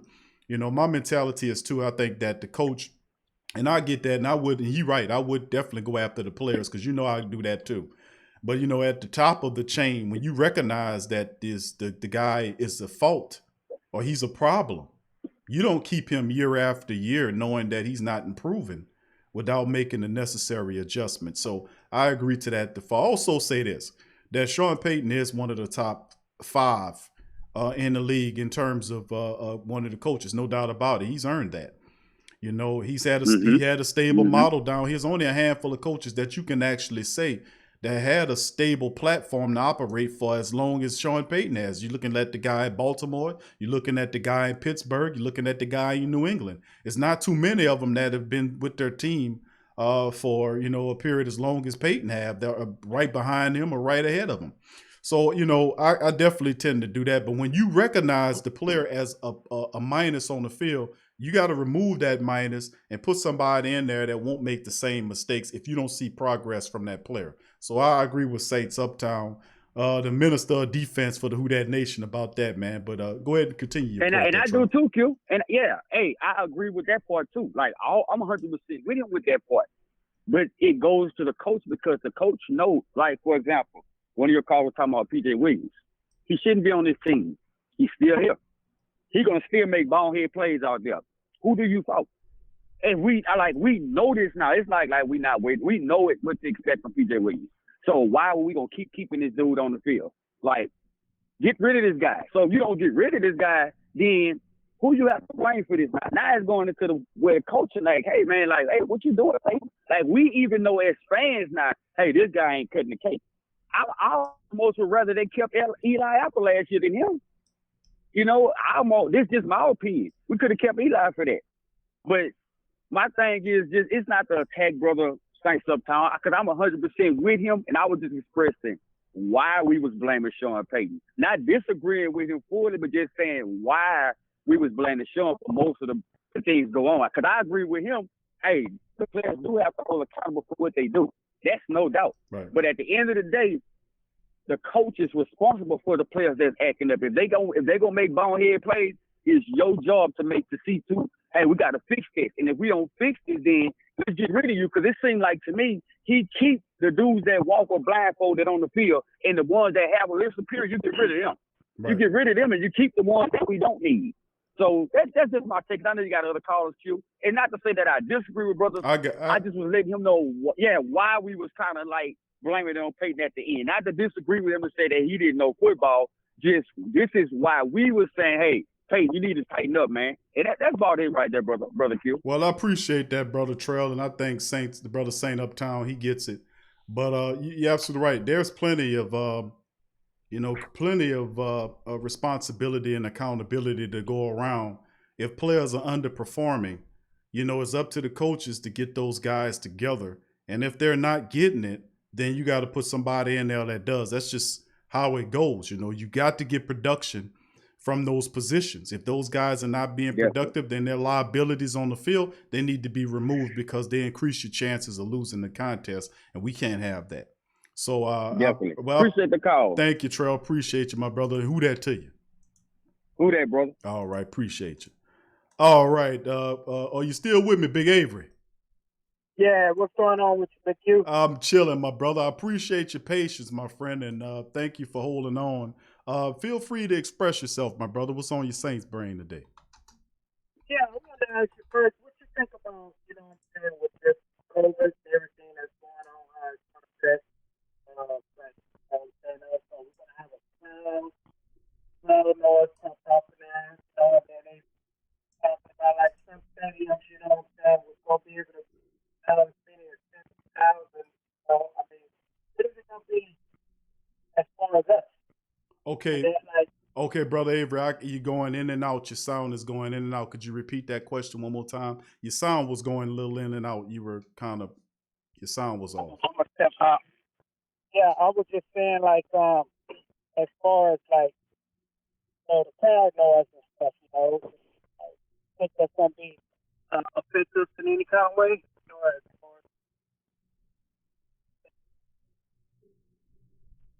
Okay, I can't hear you. You look like your phone went out again on you, brother Avery. I'm having real difficult. I can hear you a little bit right there, or whatever you just did. You just flashed for a second, but sound like you. Okay, there you go. There you go. That sounds a lot better. Yeah, I was just basically saying, as far as the crowd noise and stuff, Crowd noise. Okay. Right. How was they gonna do that? Because some stadiums they allow you to get 10,000 people, and then others, may not get done. They, be like how they doing in the bubble. Right. I don't think the crowd noise will be an impact to the Saints. They're gonna pipe it in, and the cameraman going to do what I was reading about what the NFL is going to do is they're going to kind of keep the cameramen from scrolling around an empty ass stadium. They're going to have the banners around the stadium like you see in the hockey games where you see those big massive advertising banners in the first 8 rows of seating. And from what I was reading, with the cameras was going to try to span it above that and try to simulate the real game environment without the people coming in. Now, I was thinking about if they were going to bring in a digital component like the NBA was doing. I don't think they're going to do that. But in terms of the Saints on the field, the actual product of watching the broadcast, I think they'll fill it in with the noise and everything. And I don't think it'll impact the Saints or the Buccaneers, to be honest with you. It's almost like a prize fight. When you're watching a fight and them guys get into it and there's a little butterflies at first, but when that some gun throw that first shot, that first punch, and you feel that first shot from that guy, all that go out the window, and it's time to play sports. And they just focused on what's going on the field. So I don't think for that first game that the crowd noise will impact the Saints or the Tampa Bay Buccaneers. I think these are two professional teams who know what's at stake right here off the bat. So I'm thinking that the Saints and even Cam Jordan made mention of the fact about the crowd noise, bro. He made reference that they're going to treat every game like it's an away game without the fans in the stands. Now, the second home game, the state okayed for, I think it was over 15,000, between 15 and 25,000 people that'll be able to attend the second game. But the caveat to that is that the city of New Orleans' mayor, Cantrell, has yet to sign off on that. It needs her approval for that to go go to that level. So we'll monitor that and see how it is. But as far as the first game, I don't think it'll have an impact on the Saints. Should be able to take care of business against the Buccaneers. I'm like the other man was talking about. They didn't already pick, Tom Brady them to win this first game here and picking us to win, on the back end. And, just because, they didn't got Leonard Fournette, they got, he didn't already have those other receivers and, they pretty beat up too, but, we just better. I think we more stronger. I think, we strong in each area. And plus, hopefully, we got, enough men on the back end, kind of swap these guys out and keep them fresh, Right. Especially Davenport, Right. You're absolutely right, bro. I mean, I agree with you, man. I think that's the main part of it, bro. It's like you got a guy, and I was pushing for not just any, like they wanted Jadeveon Clowney. That was the extreme of the example. If we would have got just I'm not gonna lie. any I veteran wanted guy. him too, man. Well, I I'm not mean, gonna lie. but see that, but the thing is, we were starved for a defense. We knew to a degree that I would like to see another guy that knows how to rush the passer. Somebody, he didn't have to be Clowney. My personal favorite was Everson Griffin. I think Griffin would have done a terrific job here. And what it did was it would have made Davenport the situational pass rusher, which Trey Hendrickson is right now. And I think that I'm of the ilk that I think Davenport should be brung along slowly because of his injury history. I wouldn't throw him in there like that and expect him to stay healthy when he hasn't exhibited that. I mean, we need to incrementally deal with this guy. He gave up 2 picks to get him. And I don't want to see him get in there and then get knocked out a stretch of games. And that stuff started to play with the mind of these young players. So I would like to have seen a veteran player who has the ability to pass rush, whether that was Clay Matthews or any of these other. It would not have impacted Davenport, being that it was just a 1-year deal, and you need that being that Drew Brees is in his final season, and you swing it for the fences and help. And my thing is, don't ever play with the pass rush. That's where I come from. Right. Don't ever play with the pass rush is what I'm talking about. And that's my mentality on it. But I agree with you though, Avery. I agree. Yeah, man, and I'm just, excited to, for tomorrow night. I mean, that's going to be the first Thursday night game. Right. But, like I say, they picking us to lose. So, I think we got the team, man, to go all the way, man. And, that's just, that's just what I think. But I think we got a Super Bowl team. Avery, listen, bro, that's absolutely unbelievable that they would say, okay, the Saints are going to lose to Tampa Bay, with Tom Brady. That just goes to show you that all these guys are buying into the Tom Brady train, And the thing, getting all hyped on Leonard Fournette. Right. I mean, Leonard just got there. It's going to take a little bit for those guys to work in, and even when they get it, and you know what? I want them to get it together because it'll be even more of a pack when you beat them. Then people won't say, well, Q, they just got together. They're going to need some time to gel. When you beat them on Sunday afternoon at 7 o'clock after when the game is all over with, you're going to be hearing all of the people on Monday talk about the Saints beat them. Well, it's going to take time for Tom Brady and the Tampa Bay Buccaneers to gel. Right. And you get ready for that. Get ready. It's like you will be able to do no good. Man. I know, bro. I'm just tired of the disrespect, They got us, I think, at number 4, number 5. You know what I'm saying? Absolutely They got insane, man. Kansas City. They got Kansas City. They got Baltimore. The 49ers. Then they put us. Absolutely insane, bro. Absolutely insane. But hey, man, I'm not gonna hold you up, brother. You take care. Who that nation? We gonna handle the business. Well, Avery, listen, man, I appreciate you calling, my brother. I appreciate you, man. Where you calling from, Avery? Biloxi, Mississippi. One more time, brother. Biloxi, Mississippi. From Biloxi. Okay, all right. Biloxi, Mississippi in the house. Thank you, yeah, Big we Avery. representing down there. Well, I appreciate you, man. Who that to you, bro? And call some more, bro. Feel free to call more, bro. I will, brother. I always watch you, man. You take care and keep up good work. Thank you, man. Appreciate you. Who that? Who that? All right, that's Big Avery, man, chiming in all the way from Biloxi, Mississippi.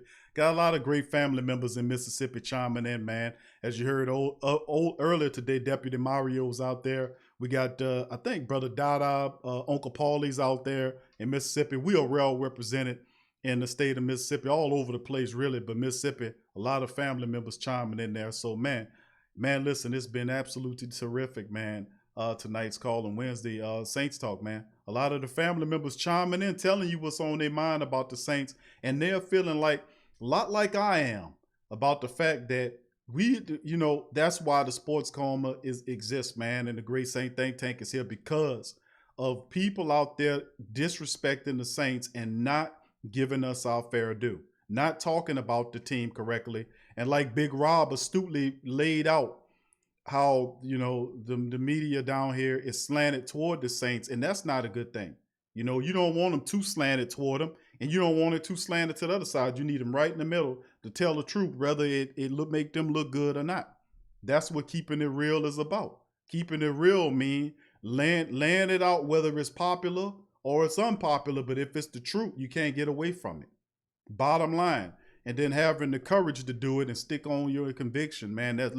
That's big, man. And that's what the Great Saint Think Tank represent, bro. We've been doing it for over 5 years, man.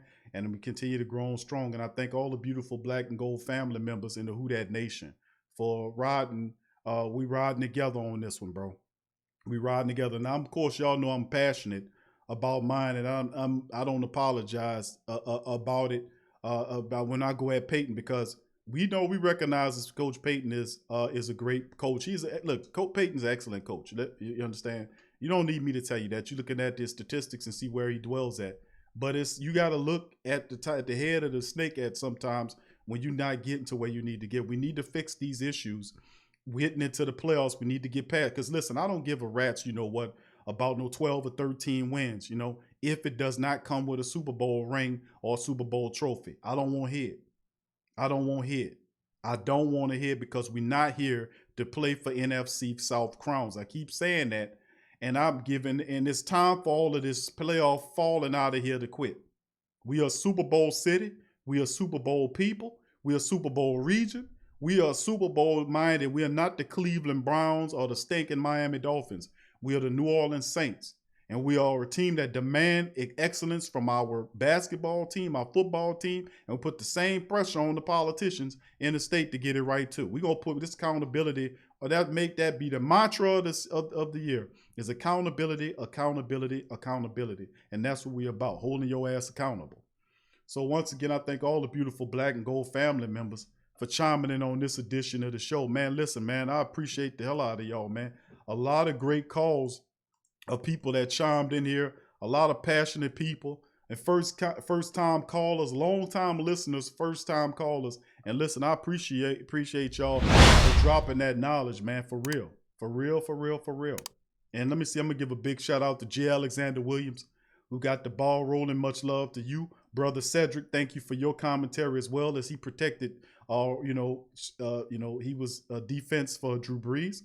Deputy Mario, who took the time when he was out patrolling to stop and turn his radio down and call in. So much love to him. Drew goddamn Brees as well. Brother JT, you always dropping the knowledge. Baddest Sports Show. Thank you, Brother Everett, for chiming in tonight as well. Saints Uptown. Saints Uptown, the minister of defense for the New Orleans the Who Dat Nation. I appreciate your commentary, family, as well. Brother Randolph chimed in as well today. Dwayne Randolph got some great points. Big Rob dropping the jewels as well. Hold'em Hook'em TV, not only catching fish, but he catches points and catching points and letting everybody know about what's going on in the Who Dat Nation. Brother Trail chiming in from ATL, and of course Big Avery from Biloxi dropping the jewels. So much love to all those family members, man, for the family members for doing that. So we got 80-something people in the chat there. Please feel free to hit upon the like button as we getting close to 3 hours. Please hit upon the like button. Try to get that thing to 100 likes in this episode. So let me give a big shout out. Got about 5 minutes, a few minutes left before I leave the stream for 7. I'm doing a boxing show I usually do on Wednesdays. It'll be on Ring King's Boxing World on YouTube. If y'all want to participate, we'll be on a little bit after 7 talking about the latest boxing. But let me get a shout out to the family members. You know, I'm big about recognition with the family members. Brock Pace, good to see Brock in the chat. Thank you, Brock, for your activity. I see your family. I hadn't been able to reply to you because we've been so busy on the phones. But Brock Pace, thank you for your commentary in the chat. Who that to you? Lovely Lil Nola, much love to you and thank you for participating. Sad Scott, good to see you in the chat as well, family. Bishop One Love, what up, Bishop? Good to see you. Old Cooler, I see your family in there as well. Much love to you and Yearn. Brother Crash, thank you for your commentary as well. Who that to you? And who else we got there? I want to give a shout out. Okay, that's pretty much Jerome. I see you, Jerome. Verlin, appreciate the super chat. My brother chiming in from the Dome of Silence. I guess you don't have to be in the Fortress of Solitude no more. It's almost Saint season. It's just Saint time now. Thank you, Verlin, for your super chat, bro. Breeze Huts, big ups to you, Breeze. It's been a while, bro. Breeze Huts is in the building. Good to see your family back at it. It's time for football, so I see you there. King Francois. Good to see King Francois in the chat. Who that to your family as well. Big ups to you. Brother Derek Lockett in the building. Who that to you, bro. Appreciate you on the chat as well. Thank you, family. And Kelvin 14. I see you, Kelvin. Who that to you once again. Big ups to you as well. William Dickerson. Will, I think I ain't holler at you if I did. Give you another one. Patrick Washington. I see you, Pat. Who that to you as well in the chat as well. So thank all the beautiful black and gold family members for chiming in on this one as well. Freddie, who that to you, Freddie? Good to see you in the chat as well, man. So it's been a good one, man. Much love, man. Anyway, we about to get out of here, but before we go, family, I just wanted to share our commercials just to let you family members know about the Pro Shop. We have several Pro Shop links, 2 merch links in the description section below. Well over hundreds of products available, hundreds of products. I mean, seriously. Over 50 shirt designs are available on the Pro Shops. We have several different styles of hats. And remember, this is not paint stamp. This is embroidered hats like the one I'm wearing. The camouflage Drew Orleans hat is available in different colors as well, and several other colors. And they're adjustable, durable, really nice. You know, you see I'm rocking mine with absolute pizzazz and style. That's how we do it here. So they're available in the chat. Face coverings, face masks, all kind of stuff. Built drawings, tough t-shirts, men, women, children, babies, onesies, dog sweaters. Man, listen here. I'm telling you, hundreds of products are available in the Pro Shop. You need to take a look. You might see something you like there. Plus, every purchase goes toward helping the platform to get even stronger and faster. Who that to Adrian in the building. Much love to Adrian joining the live stream as well. The new shirts, Don't Burn the Beans, is one of my favorite shirts, and one of my favorite sayings is don't screw it up. Don't you dare burn the beans. That's available at the Pro Shop, as well as Take It Personal, which is my what I say the Saints should be the motto of the season is take it personal. 3 years of playoff failure. Take it personal this year. Let's combine all that aggression in 1 year and just run over everybody that's in our way, and let's win the playoffs. That's a new shirt coming out soon. Also, let the family members know about Pro Radio. If you want to listen to the shows in the audio format, go to Pro Radio. That's Spreaker.com/thesportscoma. That link is in the description section below. Has links to the link that'll take you to Pro Radio, where you can listen to the Sports Coma, Pelican Post Game Report, Ring King Boxing World, and Tough Tiger Talk, our LSU podcast, all on Pro Radio. Link is in the description section below. Also to let the family, who that to you, Kenny Sutton, I see you, fam. And also let the family members know about Patreon. If you like the platform, like what we're doing, and want to help out, feel free to join Patreon. Patreon.com/the PRO Media Network. We do lock content as well as available. Tons of lock content is available on Patreon.com. You can go there for more information to get access to TSC Q&A Live. Our lock content show that we do exclusively for Patreon and YouTube members is available on, I think we're like 20 shows deep with that. On Q with Big Q is also on Patreon as well. And we're like 12 plus shows deep on that content as well. Lock content that you get access simply becoming a Patreon member. All that's on any information is on patreon.com/the PRO. Then I'll let the family members know about our sponsor. We got a local sponsor, a local business, getlifemask.com. They have the mask available and face coverings for the family members who need masks to keep themselves safe. And what's really special about these masks is that these masks have their adjustable where you can adjust them for the face of a child or an adult. They come as Saints or Pelicans or LSU if you're fans of these teams. And then also it comes with the PM2.5 filter that you slide in behind the nose clip. That filter lasts for 3 months and it does a really great job of filtering out the air. So if you want a life mask, go to getlifemask.com and breathe easier. You can even breathe easier with the code The Sports Coma and gets 10% off on the rate. Man, listen, this has been a terrific show. I thank all of the beautiful family members for chiming in. We will be back tomorrow with a Thursday edition of TSC as we keep this thing rolling, as we get ever so close to the Sunday. And just to let the family members know, we're working on a TSC virtual tailgate, which will be available the same day as the game. It'll be a 2-hour show, which will allow the family members to chime in visually and to show us what you're cooking on. You know what I'm saying? Who in the building explore, you know what I'm saying? It's going to be a really great affair hosted by me, Uncle Mozzie, DC, and Black Suede will be in the building. And you are more than welcome to attend the TSC virtual tailgate. It's before the game. It'll be fun. So y'all think about that. We'll be having that going on as well. So I'd like to thank all the beautiful family members for chiming in on this episode of the Sports Coma. Much love to y'all. Please hit the like button upon leaving the stream, and please feel free to share the link of the show in your social media, wherever you socialize, because that helps us out a great deal. So thank y'all. Well, I'll see y'all later. YouTube later on tonight, like I said, in a few minutes, we'll be doing Ring Kings Boxing. If you want to do that, look it up on YouTube, Ring Kings Boxing World, and join me and Too Mean as we break down the latest boxing commentary. So from me and the rest of the family here, thank y'all for joining us. Peace out, and I'll see you later. Do that. Yeah. Well, all right. Like you always say, welcome, welcome, welcome. #1 sports talking D. We ain't like the Falcons, we won't blow the lead. Look, all we talk is who that, who got cut and who back. Rookies in the vets, players you should look at. It's the Sports Coma, you don't wanna miss it.